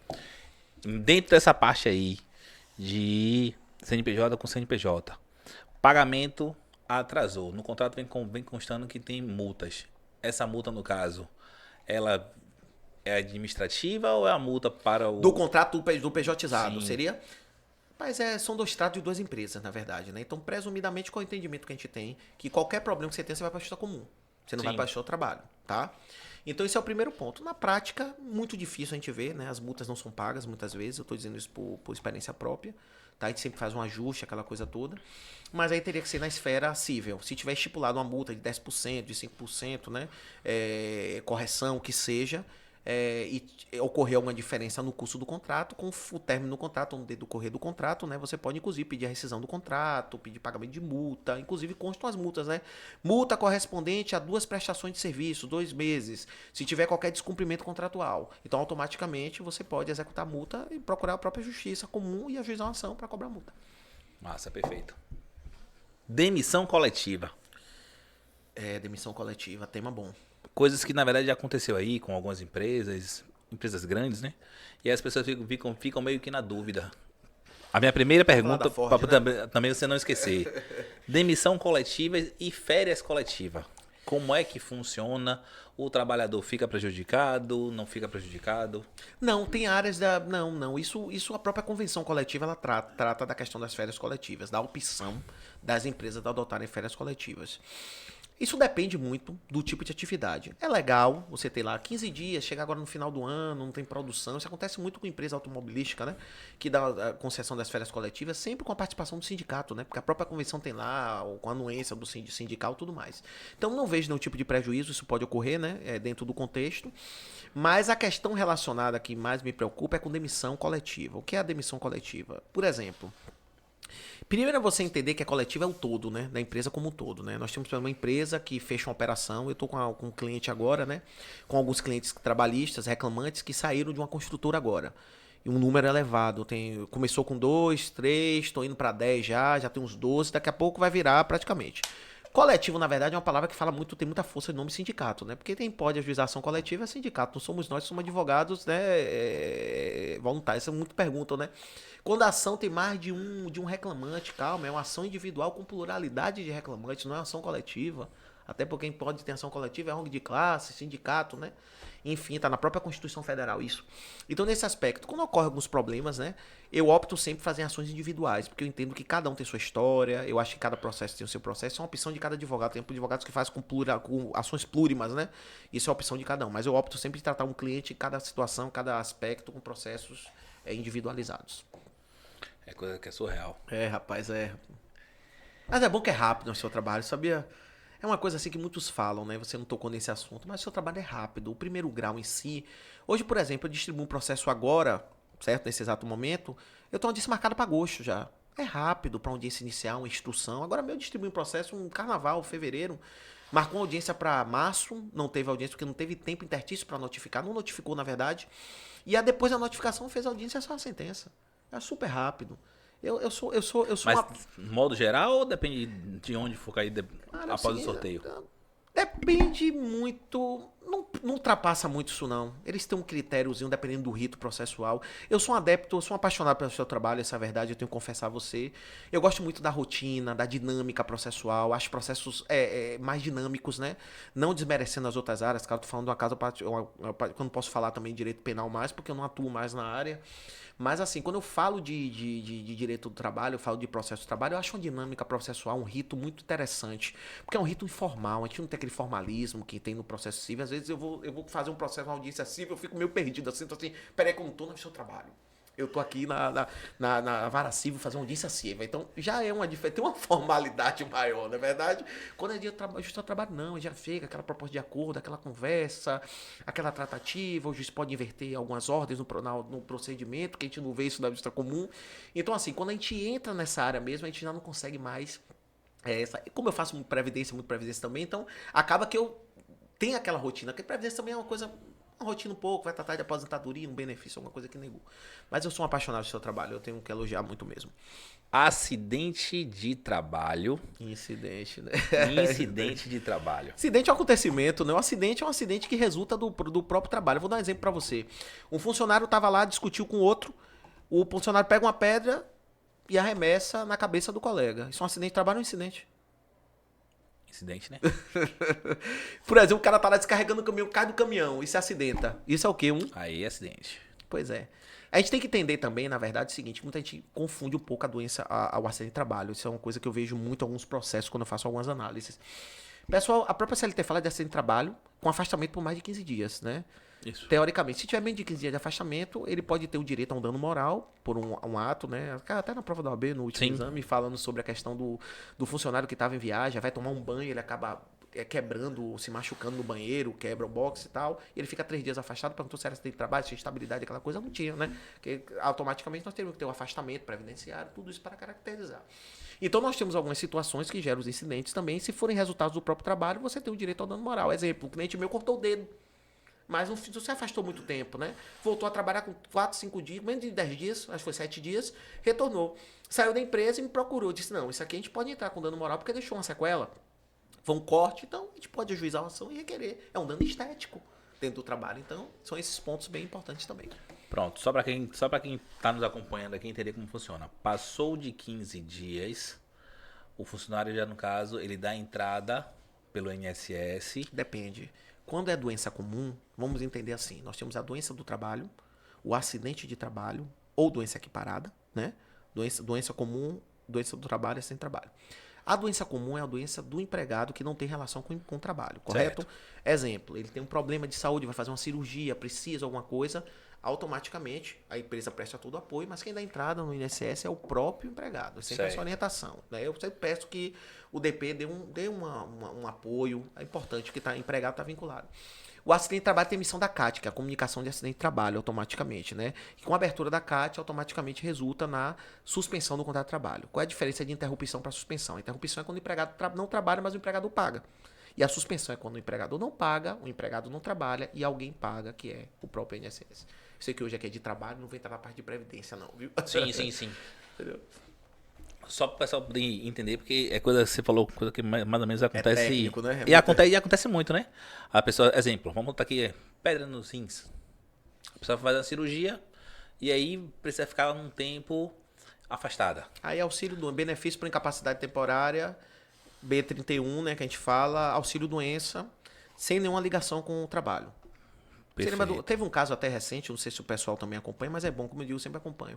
Um funcionário que trabalhava na Ambev, não sei se era na Ambev, e ele trabalhava como degustador de cerveja. E ele alegou alcoolismo em face da função que ele exercia, né? E aí, eu acredito que no Tribunal Superior do Trabalho houve uma negativa, dizendo que não era considerado doença, tal. Não vi a fundamentação dessa sentença. Vou até verificar desse acórdão para ver o que foi que estava escrito lá. Mas você tem que entender que a própria função, ela pode trazer um aspecto e trazer um resultado, né? Então, assim, pelo que eu vi, eu entenderia de uma forma um pouco diferente, né? Pela questão da própria em si. Você que acompanha aí essas polêmicas, você vê a polêmica da bebê reborn? Rapaz, vocês gostam desse negócio, né, rapaz? Bicho, assim, meu filho se acaba na risada. Eu brinquei, vou comprar um bebê reborn pra gente aí, viu?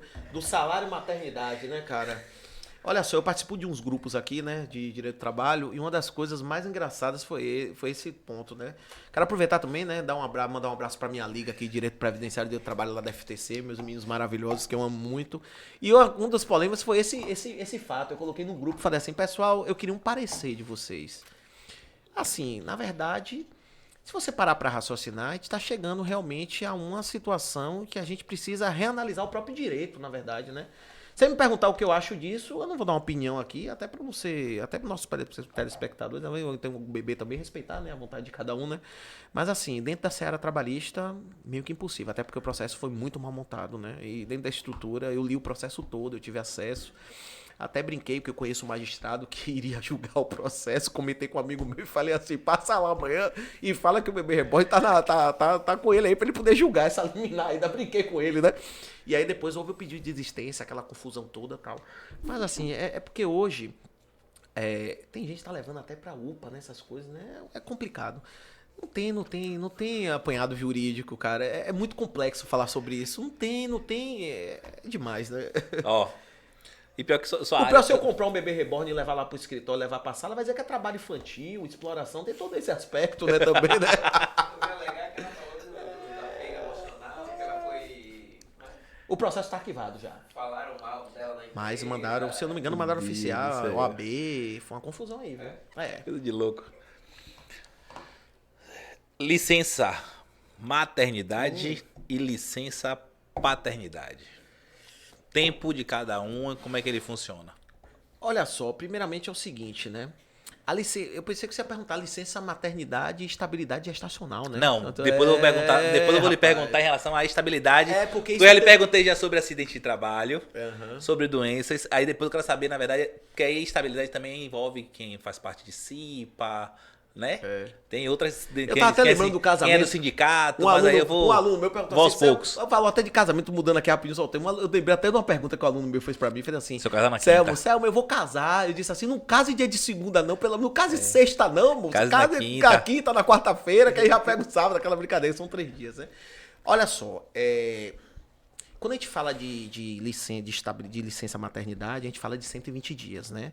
Que a licença ela é contada de 120 dias, né? No momento que a funcionária se afasta, tem toda aquela parte estrutural, entra um pouco na parte da previdência, né? Que é importante. E ela pode ser, inclusive, chegar até 180 dias, né? Que é o caso da empresa cidadã. Muita gente não sabe. Tem empresas que faz a também adesão não. da empresa cidadã e que pode ocorrer a prorrogação dessa estabilidade, dessa licença até 180 dias, não tem problema nenhum. E isso depende. Muitas empresas adotam, outras empresas não, mas não é obrigatoriedade. A legislação fala de 120 dias, né? Muitas vezes quem paga é a própria empresa, que depois tem todas as deduções fiscais, né? Quando são pagos os tributos, na verdade. No caso, Paternidade são 5 dias, né? A mãe, ela se afasta no mês que ela vai ter. Ou no mês ou A no dia. gestação, Ou ou no no dia, mês né? ou no dia. Às vezes pode ter um parto, a pessoa tá lá trabalhando e aí tem a questão do parto. Como já aconteceu algumas coisas na empresa, da pessoa tá trabalhando, gestante, né? Aí tem outras limitações também que eu sempre adoto critérios com relação a ambiente de trabalho. Se trabalha em algumas atividades da gestante, a gente tenta trazer para uma atividade que seja que exija menos força física, tudo isso. Sim. A gente tem muita preocupação. É uma coisa que eu tava falando no começo do pod aqui, falando com vocês. Eu sempre converso com meus clientes da melhor forma possível. Eu tenho clientes muito bons, na verdade, que eles abraçam a ideia de melhoria, de que quanto menos problema tiver na empresa, é melhor para todo mundo. Eu acho que isso é o ideal, né? Eles estão me ouvindo, passei o conteúdo, eles devem estar assistindo o podcast também. E assim, dizer para eles sempre o seguinte, que isso é um ponto positivo, porque isso dá pra gente realmente, transfere pra gente uma formulação, uma coisa mais estrutural dentro da empresa. Então eu sou um adepto. Alguns amigos me criticam, sabia, Clóvis? Diz assim, chegou o defensor dos empresários, o cara que não quer processo judicial, não quero. Eu quero meus clientes tranquilos, cumprindo o que o empregado tem direito, eu acho bem interessante. E graças a Deus os meus clientes têm feito coisas boas. Eu tenho essa sorte. Também são anos de trabalho, né? Anos ali falando no ouvido, aquela coisa toda. E assim, outra coisa que a gente pode falar com relação à licença é a questão hoje, realmente, das questões relacionadas, né? Os casamentos homoafetivos, as situações, né? E assim, nós temos todo esse aspecto, né, relacionado aos direitos de cada um, inclusive. Caso a mãe venha a óbito, alguma coisa, o pai assume a titularidade da criação da filha e recebe o salário de maternidade. Ainda tem esse aspecto que era deixado pela mãe, que teria aquele respectivo direito, né? Depois marca um pódio para falar de previdência, para falar de salário da maternidade, facultatividade, a questão da contribuição única, certo? A gente tem trabalhado bastante lá no escritório com isso e, graças a Deus, é uma alteração legislativa que foi há pouco tempo recente, modificada, que tem dado muito direito às mães também, né? Pessoas que nunca contribuíram para a previdência. Então isso é bem bacana. Pô, massa. Estabilidade. Como caracteriza a estabilidade do trabalhador com a sua função?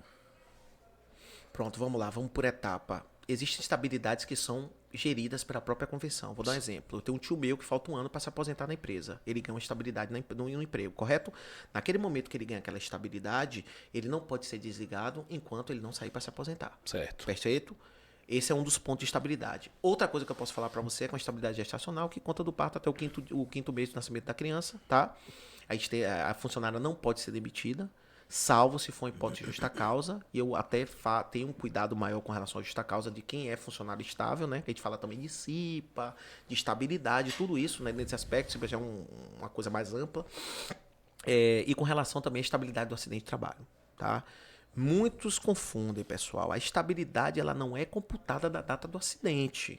A estabilidade ela é computada da data do retorno do empregado às suas atividades. Então, muitas vezes confunde. Fala assim, porque eu pego processos judiciais contra empresas que têm problema de acidente. Eu tive um caso agora que o advogado colocou que contando da data do acidente. Posso fazer nada, pago a estabilidade que falta. Fui lá, fiz um acordo e paguei a estabilidade que faltava. Mas, infelizmente, a questão do próprio prejuízo, que isso pode resultar até para o próprio cliente. Por isso que eu digo sempre aqui, tem que tomar um cuidado específico, gente. Está lidando com a área que cuida muito da vida mesmo da pessoa, a vida do trabalhador. Imagina uma pessoa que trabalha 20, 30 anos da vida e tem aquele trabalho como uma referência da vida e a gente não ter um cuidado maior. Então, eu acho que isso é importante também. Então, ele ganha estabilidade a contar da data que ele retorna, que são 12 meses. Beleza? E sem contar que, na verdade, o advogado ele precisa se atentar que tem muitos que passam muito mais tempo no trabalho do que em casa, né? Rapaz, é complicado. Eu acho que a vida do brasileiro hoje, eu até dou um exemplo, uma palestra que eu falo de previdência, que eu falo assim muito, o trabalhador brasileiro não é que nem um veículo Tesla, né? Que você deixa na avenida paralela, no automático, ele vai sozinho, sem nenhum carro, né? Você pega o veículo, deixa ele solto lá, ele vai sozinho, máxima efetividade, vai chegar até a Fonte Nova, vai retornar numa boa, tranquilo. Pega esse veículo às 6 horas da noite, ou às 6 horas da manhã, 6h30, 7 horas, e deixa ele descendo ali o Wet Wild e pega aquele trânsito para ele ver. Então não consegue. O trabalhador brasileiro hoje tem uma vida que não é uma linha reta. A gente tem diversas ondulações no decorrer da nossa vida. Então, assim, o grande X da questão é esse. O trabalhador brasileiro hoje, ele passa por todas essas situações, né, de trabalho, de tudo. Assim, eu posso dizer, confessar, nós podemos falar aqui. A gente passa a maior parte do tempo da nossa vida fora de casa, longe dos nossos filhos, longe da nossa família. Então, tudo isso é uma coisa que está sendo, inclusive, discutida no Congresso. Não quero entrar nessa polêmica agora, que já botaram, jornada de 7-0, aí fica aquela confusão toda, que eu não sei que fim aquilo vai dar, mas enfim. Vou começar a lhe apertar, que eu já comecei a gente já entrar no tempo de apertar o convidado. Ai. De acordo com a sua experiência, a sua maturidade, a advocacia trabalhista, temos muitos advogados competentes ou, infelizmente, temos muitos advogados incompetentes e por isso está prejudicando muitos trabalhadores? Olha, é uma pergunta difícil, tá? Não vou ficar em cima do muro também, tá? Mas assim, tem muitos advogados bons. Eu gosto de fazer audiência com advogados bons. Eu costumo sempre dizer.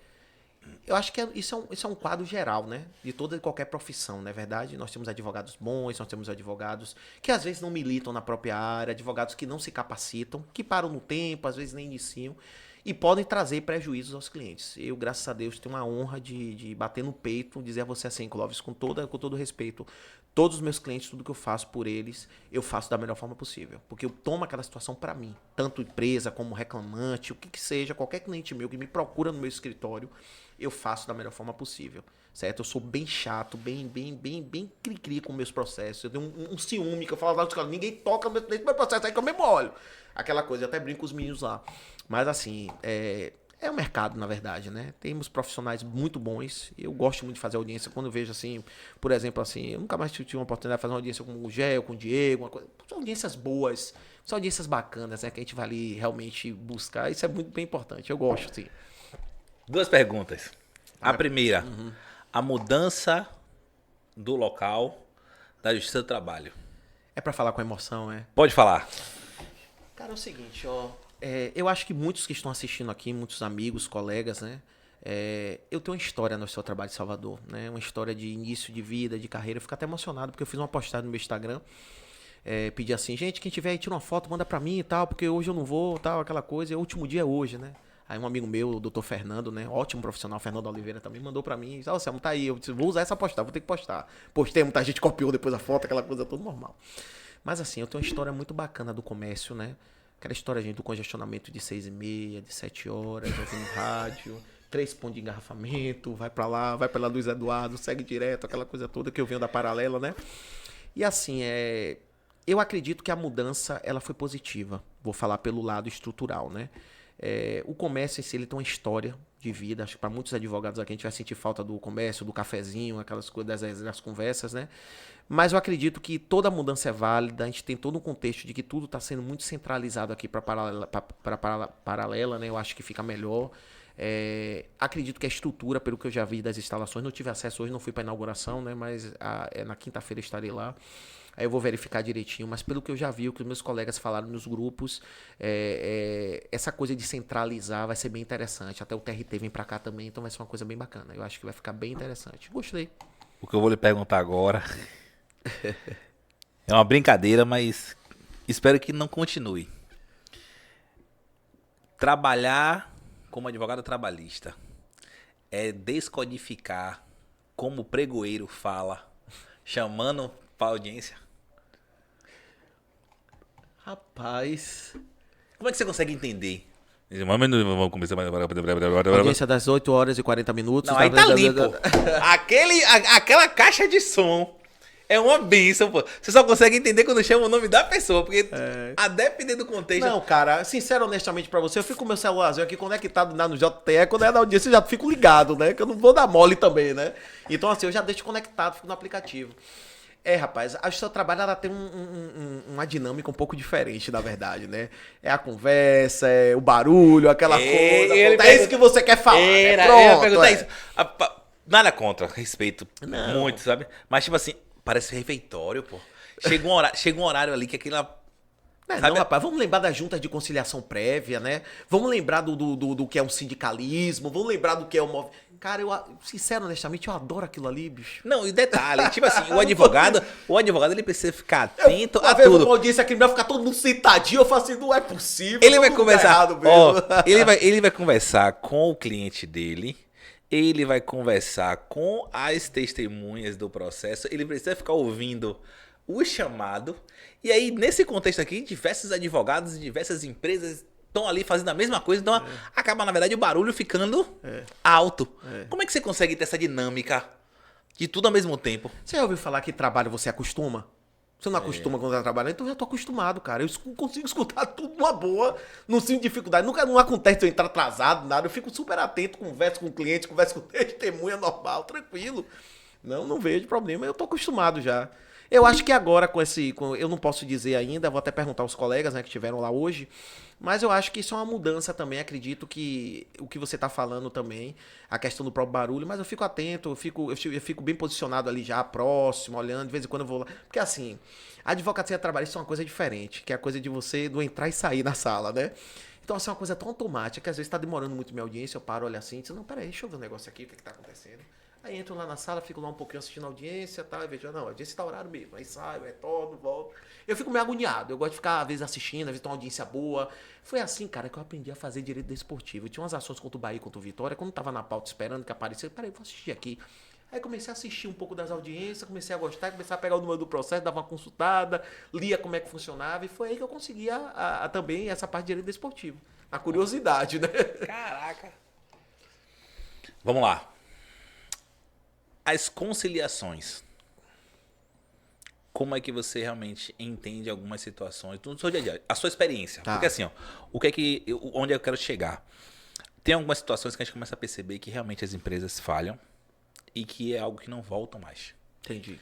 E aí a empresa realmente percebe que se for avançar vai dar mais prejuízo ainda. Entendi. Para o advogado que atua para a empresa, sempre a conciliação, o acordo, sempre vai ser mais viável? Ou tem empresa que mesmo ela sabendo que ela está errada, ela vai tentar até a última instância para poder o processo demorar? Modo geral é o seguinte, toda vez que chega uma notificação, né, a palavra que a gente usa, notificação trabalhista, chega a demanda pro meu escritório, a primeira coisa que eu faço é um filtro. Eu faço uma análise da demanda, juntamente com a documentação, e verifico qual é a probabilidade que a gente tem de condenação e qual a probabilidade que a gente tem de êxito na ação, né? Então a gente faz um trabalho, na verdade, é o que eu costumo fazer, que é um trabalho de análise do processo. Junto daqueles documentos eu olho para o cliente e falo, olha, aqui nessa situação a gente defende o processo porque a viabilidade que a gente tem realmente de ser uma improcedência é muito grande. Então aqui, eu entendo que a situação aqui foi tudo pago direitinho. Se tiver alguma coisa que a gente não visualize, que é um pedido tal que ele tá... Vou dar um exemplo. O reclamante vai lá e diz que não gozava das intrajornadas. Isso acontece. Só que os espelhos de ponto estão todos assinados por ele. Tá? Aí eu pergunto ao cliente, ele gozava da intrajornada? Gozava, tá ali, ele usufruía, beleza. Pronto, vamos para a audiência de instrução. Aí na audiência de instrução eu monto a defesa, chego na audiência de instrução, faço perguntas técnicas baseadas. Queria saber da reclamante, se ela assinava cartão de ponto de registro tal do feriado, ela reconhece essa assinatura, ela trabalhou nesse dia. Então a partir daí eu vou descaracterizando aquilo que foi solicitado. Mas assim, eu tenho um caso, por exemplo, de audiência que eu vou fazer na próxima semana, que é o processo praticamente perdido. Que realmente, de fato, tem direito à jornada, intrajornada, eu chego pro cliente e falo, olha, Eu defendo o processo, mas aqui a probabilidade de ganho é muito, muito pequeno. Eu acho melhor você fazer um acordo. Vamos trabalhar com a margem do acordo para tentar finalizar o processo. Então, cada caso é cada caso. O que eu não permito, sendo advogado de reclamante, como advogado, é fazer acordo que resultem em usurpar direitos do meu cliente. Eu não faço. Exemplo, sua rescisão tá lá, Clóvis, R$ 12.000. Aí vem a empresa e me oferta R$ 3.000, R$ 4.000. Eu não faço acordo. Sabe por que eu não faço acordo? Porque eu entendo que o trabalhador, da mesma forma que eu quero que a empresa seja respeitada, o trabalhador precisa ser respeitado. Da mesma forma que eu não quero que a empresa pague o que ela não deve, eu não quero que o empregado receba o que ele não tem direito. Ele tem que receber o que ele tem direito de fato. Então, são um dos pontos que a gente sempre discute com relação às empresas, eu sempre converso com relação a esses pontos, e graças a Deus a gente consegue ter uma condução. Então, eu acho que isso é um ponto que a gente tem que ter um pouco de... Às vezes eu chego na audiência, o advogado entra com um processo de, como aconteceu comigo recentemente, 140 mil o valor da causa, chega na audiência e fala uma coisa de 7 mil. Por quê? Porque monta um processo, monta uma história maravilhosa que o juiz no primeiro ato fala, prescrição, já vou aplicar. Então reclama os últimos 5 anos. Vamos fazer o seguinte, fazer um cálculo aqui rápido. Doutor, deu 6 mil e poucos reais. Doutor, vamos fazer o seguinte, 7 mil, a gente fecha o processo. Aí o reclamante olha pra cara do advogado, do juiz, diz assim, não sei o quê. Eu disse, eu vou sentenciar em mesa de audiência, vou instruir o processo, quer ver? Tem até um pedido aqui tal, que pode acontecer isso aqui, não tem tempo, pronto. Então, vamos analisar. Você quer ir no risco? Aí chega naquela situação, ou seja, acontece isso muito, certo? E você vê processos astronômicos que no final das contas resultam em processos muito inferiores. É uma das críticas que eu tenho com o direito do trabalho, com relação aos processos trabalhistas. Massa. Explica um pouco para a turma que nos acompanha em relação ao tempo para o trabalhador acionar a justiça. Importante, ó. Primeiro, nós temos duas prescrições, né? Que é a prescrição quinquenal e a prescrição bienal. O que é isso, gente? O empregado que sai da empresa, ou que esteja elaborando na empresa, ele tem o quê? 2 anos para reclamar os últimos 5 anos do contrato de trabalho. Mas aquele empregado que ainda continua na empresa, ele pode reclamar os últimos 5 anos. Exemplo, um empregado que trabalha 10 anos na empresa, tem 5 anos sem receber FGTS, certo? A prescrição hoje ela é quinquenal. O que é que ele tem que fazer? No curso do contrato de trabalho, ele pode ajuizar hoje uma rescisão indireta, como eu expliquei a vocês, ou ele pode entrar com ação contra a empresa alegando o não recebimento daquele período de FGTS. Porque no final das contas, isso vai resultar numa prescrição do próprio direito dele. Então, o que é que eu quero ir explicando em outras palavras? Pessoal, se você é desligado hoje, vocês têm 2 anos para reclamar os últimos 5 anos. Por que eu falo dos 2 anos para reclamar os últimos 5 anos? Vamos dar um exemplo prático. O empregado trabalhou 5 anos, foi desligado, ele tem 2 anos. Se ele deixar passar 1 ano, ele vai ter direito a reclamar quantos anos do contrato? 4. Porque ele vai ter uma prescrição de 1 ano correspondente àquele período. Entendi. Então, neste caso aí, não conta no momento que dá entrada na ação do processo, não? Não. A prescrição conta no momento da dispensa. Da dispensa. A dispensa do Perfeito. empregado. Tá vendo como é diferente? É. Coisas que aconteceram no seu tempo de experiência na advocacia trabalhista que marcou sua vida. Tempo. Rapaz, eu fiquei esperando você me perguntar uma outra coisa, eu ia dizer, não lembro, mas se você perguntar uma coisa boa, né? Uma coisa bacana. Você tem uma referência advogado. Cara, eu aprendi advocacia trabalhista praticamente sozinho, né? Dentro de uma empresa com os advogados e eu fui me virando e tal. Não tinha processo digital, tinha que ser tudo no papel, aquela coisa toda. Cara, o que marcou na minha vida na audiência trabalhista, ou na minha vida como advogado trabalhista, talvez foi minha primeira oportunidade de trabalho como advogado-chefe. Eu acho que isso pra mim marcou minha vida, certo? Que eu deixo até um abraço especial pro meu amigo Rafael, porque uma pessoa ter confiado num menino de menos de 30 anos na época, recém-formado, chegar assim pro cara e falar assim, ó, toma um presente pra você aqui, ó. Vá lá, a partir de agora você gera a empresa e gere os outros estados também. Então, pra mim, isso marcou muito minha vida, né? Porque eu costumo brincar até em sala de aula, Clóvis. Eu falo o seguinte, gente, eu não tive competência, não. Eu tive sorte. Sabe por quê? A sorte é quando você tem a oportunidade. E a competência é quando você agarra a oportunidade. Então, eu tive a sorte de certa forma, de ter uma oportunidade, tá? E dessa oportunidade, naquele momento, eu consegui agarrar. Minha competência, ela surge com a oportunidade. Quando você agarra aquela oportunidade, você demonstra a sua competência. Então, acho que isso é um ponto crucial, viu? Perfeito. E quando começou a paixão pela docência?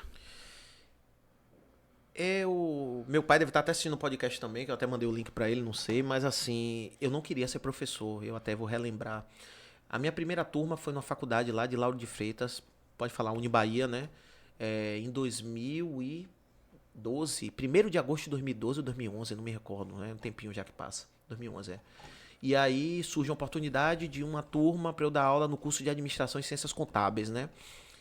A disciplina era Relações Trabalhistas, Direito Previdenciário, alguma coisa, Noções Previdenciárias. E eu olho pra cara do meu pai e falo assim, eu quero ser professor, não. Meu negócio é ser advogado, criminalista, ainda por cima. Olha que história, no começo, eu advogado. Não. E aí, nunca tinha dito. Aí ele passa a dizer, não, rapaz, vá lá, tente, veja como é bom, tal, não sei o quê. No primeiro dia que eu entrei na sala de aula, eu me realizei como profissional, acredite de verdade, porque hoje, uma das maiores paixões que eu tenho na minha vida é minha família, meu filho, minha esposa. Mas ser professor para mim é minha profissão mesmo. Meus alunos sabem que eu me emociono quando eu falo com eles em sala de aula, porque é muito verdadeiro o que eu digo aqui para você, Clóvis. Você é professor, você sabe.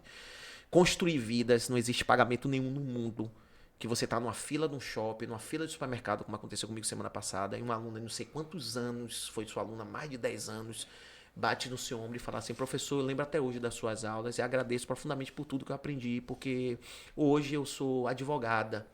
Então, para mim, não tem preço, né? Hoje eu estou no curso preparatório maravilhoso lá com o professor Aras. Eu acompanho essa trajetória dos meus alunos também da graduação. E dizer a você que, para mim, ser professor é o maior amor que eu tenho na minha vida. Eu costumo dizer que a advocacia realmente, eu até brinco com os meninos, advogado eu sou outra pessoa, professor eu sou outro profissional, advogado eu sou uma outra pessoa, entendeu? Então, assim, aproveite a parte do professor como advogado, professor ensinando a vocês a advocacia, é muito melhor. Agora, eu não quero aprender Selmo sendo advogado, porque eu não sou professor quando eu estou advogando. Então, eu até brinco com eles, mas a docência para mim é uma coisa fantástica. Foi um dos maiores presentes que Deus me deu na minha vida, foi realmente ter essa oportunidade, que é uma coisa que eu abraço. Eu brigo pelas minhas turmas, né? Eu quero sempre ter meus horários, ter meus alunos de trabalho, processo, prática, que é uma coisa realmente. Então, assim, eu me realizo muito como professor, acredito de verdade. Como o Maras fala, uma cachaça boa, né? Que não dá ressaca, né? Velhão, vamos lá. Você não percebeu, né? Já tá chegando quase a 2h30, hein? Não é isso? 1h30? De bate-papo, não é isso? Porra, tão rápido. É porque falar de uma coisa do dia a dia acaba, na verdade, empolgando a gente cada vez mais. Na advocacia, tem coisas que realmente é cada caso um caso e ali a gente vai sempre vivenciando uma outra realidade. Mas o que eu vou lhe perguntar agora é algo bem pessoal. Tá. Na advocacia trabalhista, tem diversas coisas que a gente acha meio que absurdo. Quando você vê que um empregado foi literalmente explorado, você como advogado de empresa, aquilo de certa forma acaba te sensibilizando, te tocando, por mais que você tenha que trabalhar para uma empresa, entendeu?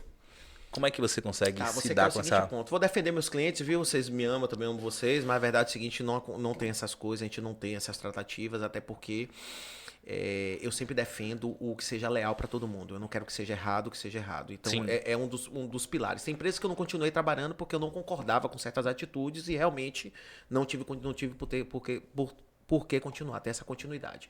Mas hoje eu tenho um trato muito próximo com meus clientes, sempre dizendo o que é certo, o que é errado, e sempre trazendo dentro daquele contexto e fazendo sempre aquela análise, né, com relação a algumas coisas. Então, assim, hoje a gente consegue meio que dialogar.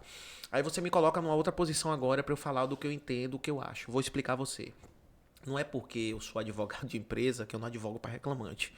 E quem conhece o outro lado da moeda sabe como é que funciona também do outro lado. Então, assim, eu tô com casos realmente que me deixaram extremamente perplexos e bem chateados. E eu tenho dito isso, inclusive em sala de aula, né? Como exemplos, né?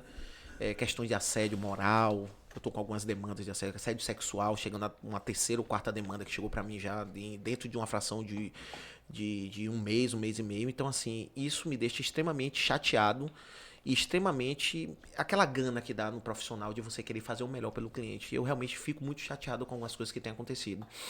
Então, assim, acredite, Carlos, com todo profissionalismo, esse processo eles me motivam para fazer o melhor, sabia? Eu tô com umas 4 demandas que eu vou dizer que são demandas especiais para mim, né? E essas demandas eu tenho tido um carinho especial até com minhas clientes, né, que sofreram assédios, né? Até a forma como eu converso com elas, como eu direciono toda a situação, com toda a cautela, com toda a calma, né? Até porque eu sei que é um momento que mexe com o emocional da pessoa. E assim, situações que foram relatadas para mim, que vão chegar até o Ministério Público do Trabalho, não tem, eu realmente estou disposto a lutar por isso, né? Então, assim, quando eu vejo injustiça na minha frente, esse cliente está comigo, eu sou advogado dele, tenha certeza que ali a gente vai ter muito mais, vai buscar muito mais do que ele tem direito. A gente vai buscar uma forma também do empregador responder pelos atos e por todas as coisas que ele fez de ruim para ele. E aí você pode até inverter a pergunta também, né? E até aproveitando, deixar você não deixar de você nem perguntar. Eu fiz uma defesa semana passada de um processo que me deixou bem chateado agora como reclamada. O empregado que realmente teve oportunidade de emprego, tudo bem, a oportunidade de emprego não é favor. Vamos dizer claramente, eu vi gente, peguei o cara tava lá. Não é favor. Mas a forma como o processo foi construído foi uma forma de um processo extremamente mentiroso, um processo que tem várias evidências que não são verdadeiras no processo, e eu montei essa contestação com todas aquelas evidências apontando cada ponto, e inclusive pedindo a condenação por litigância de má-fé, com embasamento de tudo que foi apontado no processo. Então, da mesma forma que eu não quero que a justiça aconteça com o meu cliente reclamante, eu não quero que a justiça aconteça com o meu cliente reclamado. Então, eu realmente vou até o fim para buscar provar o direito dele da melhor forma possível, para a gente conseguir realmente trazer com que o Poder Judiciário reconheça aquilo que a gente pleiteia. Como se configura assédio? Assédio não é um ato que é de uma vez só, né? É um ato repetitivo e reiterado, tá? Vou dar um exemplo prático. Um assédio de um dono de empresa que começa a assediar uma estagiária que trabalha 8 horas por dia e que automaticamente coloca uma mesa em frente a dela e começa a tirar a camisa, começa a assediar, tocar no cabelo, como teve um caso hoje do toque do ombro, certo? Uma forma, venha comigo, pega uma carona para eu poder te levar a tal lugar, eu só quero ir com você. Então, o assédio é uma prática reiterada de atos, né? Ele pode dependendo da circunstância, né? Então, a gente tem que entender que o assédio é como ter uma aproximação, uma coisa muito próxima com a pessoa que você não tem esse tipo de relação. Eu sempre digo isso para as pessoas. A pessoa assediada, ela precisa denunciar isso, ela precisa procurar a delegacia, ela precisa prestar uma ocorrência, né? Abrir uma ocorrência por direito de uma queixa, né? Um boletim de ocorrência, desculpe, me corrija, né? Porque eu já tá tão fora da área mais, né? Então, assim, dentro desse aspecto. E a partir daí, com todas as evidências de prova, né? O que me deixa mais triste, Clóvis, é que tem casos que a própria reclamante, ela vai até a esposa do dono da empresa, do gestor, e mostra as evidências, como aconteceu com um caso nosso. E a esposa olha para a funcionária e fala, ele é assim mesmo, descarado. Então são essas coisas. Hoje as próprias mulheres precisam se unir, né? Eu sou um defensor dessa união. Diante de tudo que vem acontecendo no mercado de trabalho, eu estou muito próximo disso, pelo acompanhamento que eu tenho. E eu tenho processos desses, que são processos que vão ser processos que vão trazer uma repercussão muito grande, né, com relação aos fatos. Explique para a nossa turma, do nosso canal. Sempre vai ser um cargo superior ao da pessoa ou também pode ser um cargo equiparado ao da pessoa? Pode ser equiparado, não necessariamente. Pode ser até um cargo que não seja, né, superior. Mas assim, os assédios, eles têm historicamente uma relação de troca, uma relação de chantagem, tá? O que é que o empregador, o que é que esse supervisor, esse gestor faz? Alguém, vamos falar um supervisor. Ele assedia alguém que esteja talvez no mesmo patamar que ele ou inferior para ele poder oferecer alguma coisa em troca, tá? Certo? A gente vê diversos casos, inclusive na própria faculdade, casos de professores, tudo isso, né, que são envolvidos. Então, o que é que acontece? Como é que funciona essa troca, Carlos, de certa forma? Eu te dou uma oportunidade aqui, eu te promovo aqui, se você sair comigo, são coisas que acontecem. Quando tem alguns lampejos, né, do próprio gestor, quando ele busca um objetivo, um resultado.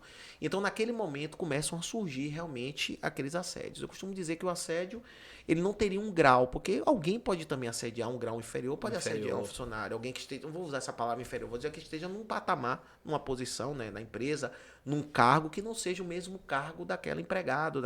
Isso traz muito dentro da circunstância. É bem interessante porque, salvo engano, há um tempo atrás, sempre falavam que tinha que ser um cargo superior, porque na verdade a pessoa está impondo do seu cargo para poder... Não, a gente tem que fazer uma análise com relação a isso, né? A gente tem que então verificar, pode ser acima, pode, não tem problema unilateral ou até mesmo abaixo. Pode sim, porque o assédio ele ocorre, pelo menos o assédio sexual, né? O assédio moral, na verdade, já é algo que a gente tem uma proporcionalidade. Qual é o tipo de assédio? Já lhe pergunto agora, a diferença. O assédio moral, você tem que entender qual é o resultado, quem está assediando quem, que tipo de assédio. Porque às vezes um encarregado, ele pode tentar até assediar alguém que seja superior a ele, mas tem que analisar o fato concreto. Eu não gosto muito de delimitar esse negócio de hierarquia. Eu gosto de delimitar o que acontece, a gente fazer uma análise, contexto, né? Dentro desse contexto, né? Porque às vezes pode acontecer um caso de um encarregado, de alguém que esteja uma função e tem uma gerente que está alegando que está sendo assediada por ele, moralmente. Mas como? Como é que caracteriza? Que tipo de assédio? O que é que está sendo feito? Certo? Mas historicamente o assédio é do superior para o inferior. Historicamente é assim que acontece, né? Entendi. Uma outra coisa, acontece muito, mas no nosso dia a dia. Depois da pandemia, muitas empresas acabam, na verdade, fazendo um grupo de WhatsApp e passando as ordens por grupo de WhatsApp. Então, as pessoas acabam, na verdade, perdendo um pouco da noção do que é o sábado, do que é o domingo, do que é o feriado, do que é a madrugada. Todo tipo de comunicação, mesmo sendo via celular, no grupo de WhatsApp, se configura também, de certa forma, uma extensão do trabalho. Pode configurar. Pode configurar pelo seguinte aspecto.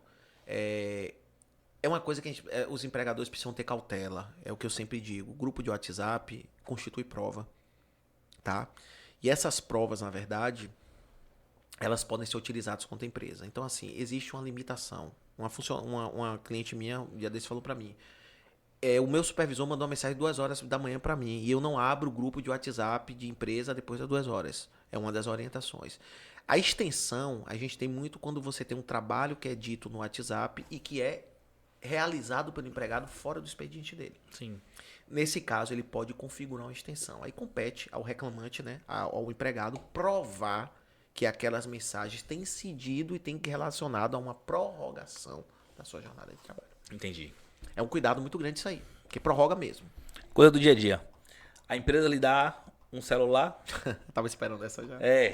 A empresa lhe dá um celular e diz a você, ó, aqui é o celular da empresa. Sempre quando tiver mensagem, ligação, você atende. E aí acaba, na verdade, a empresa não tendo controle do horário que liga para a pessoa, do horário que manda a mensagem. Neste caso, Prorrogação. prorrogação. Tem uma interpretação de que o próprio aparelho celular ele vai comprovar a prorrogação da jornada de trabalho. Porque sabe o que é que acontece com isso aqui? Vira um sobreaviso. O que é o sobreaviso? É algo que você pode ser avisado a qualquer momento de alguma demanda empresarial. Então isso aqui é um sobreaviso. E um sobreaviso não deixa de ser uma disposição ou a disposição que o empregado fica na empresa. Então isso aqui é muito cuidado, porque já pode resultar o sobreaviso, era uma interpretação de prorrogação de jornada. Ele fica com o celular na mão, Eu percebi que depois da pandemia, essa questão, na verdade, aqui acabou perdendo o controle. perdeu o controle Modo total. geral, de todas as funções. Pode Perdeu. você É na advocacia, Isso. tudo. O pessoal faz um grupo hoje e esquece e tá ali mandando mensagem meia-noite, 1 da manhã. Ah, vou logo mandar mensagem aqui. Quando ele visualizar, ele responde. Tem gente que às vezes nem demora pra poder. Ah, aqui. Há uns meses atrás, mandava mensagem aqui, 4 horas da manhã, 3h30, pra poder resolver negócio de podcast. De podcast. Acontece. Pense aí. Acontece. Então isso pode, de certa forma, resultar numa prorrogação. O que acontecia muito no passado, que eu vou explicar, eram os motoristas que ficavam com celular de empresa, né? Antigamente, hoje, a gente tem outras formas, né? E eu já fui para o seu trabalho e fui condenado a pagar a prorrogação de jornada por causa das ligações. Que eram feitas, isso processo de 2012, 2014 e tal, que eram feitas e a partir dali a justiça determinou que fossem juntadas as contas, foram juntadas as ligações e comprovou que o encarregado ligava para o motorista tantas horas lá, já com diário de bordo, taco e tudo mais, e pedia para ter prorrogação. Teve a interpretação dessa forma. Então tomar muito cuidado com isso. Por isso que eu digo, dê limite direitinho, tem uma demanda, deixa para mandar de manhã cedo. Se for urgente, manda. Ou então direciona no próprio grupo. Pessoal, eu tô mandando aviso hoje, viu? Mas não é nada para hoje não, é a partir de amanhã, tal. Fazer um direcionamento. Que Quase ninguém segue, não tem pra onde correr não, cara. Não tem. Não tem. Na hora que você pensa uma coisa que você precisa, você manda mensagem, não tem por onde correr. É automático, acho que para todo mundo a gente faz isso. Eu acordo 5 da manhã, tô mandando mensagem. Para quem tem que mandar logo. Bom dia, tudo bem, tal. Porque é o horário que eu realmente já começo a me organizar também. É complicado. Esse negócio de celular é um negócio complicado hoje em dia. Velhão, 9h30. Olhando pra tua câmera aqui, a gente tem uma brincadeira que a gente gosta sempre de fechar o episódio com mensagens de reflexão. Para quem nos acompanha, até mesmo depois nos cortes, para quem tem interesse em seguir a advocacia trabalhista, qual o recado que você deixa? O recado que eu deixo primeiramente é o seguinte, eu tive uma experiência muito boa na minha vida, né? Costumo dizer que foram momentos maravilhosos de aprendizado. E quem vier para cá, realmente para fazer essa adesão, querer realmente, de fato, advogar, você ainda que não se decidiu, né? Que de fato ainda está buscando a área. Eu costumo dizer que a advocacia trabalhista, a advocacia do trabalhador, é você conhecer a CLT, conhecer os direitos do trabalhador, tá? E você abraçar isso com amor, fazer com competência, com responsabilidade.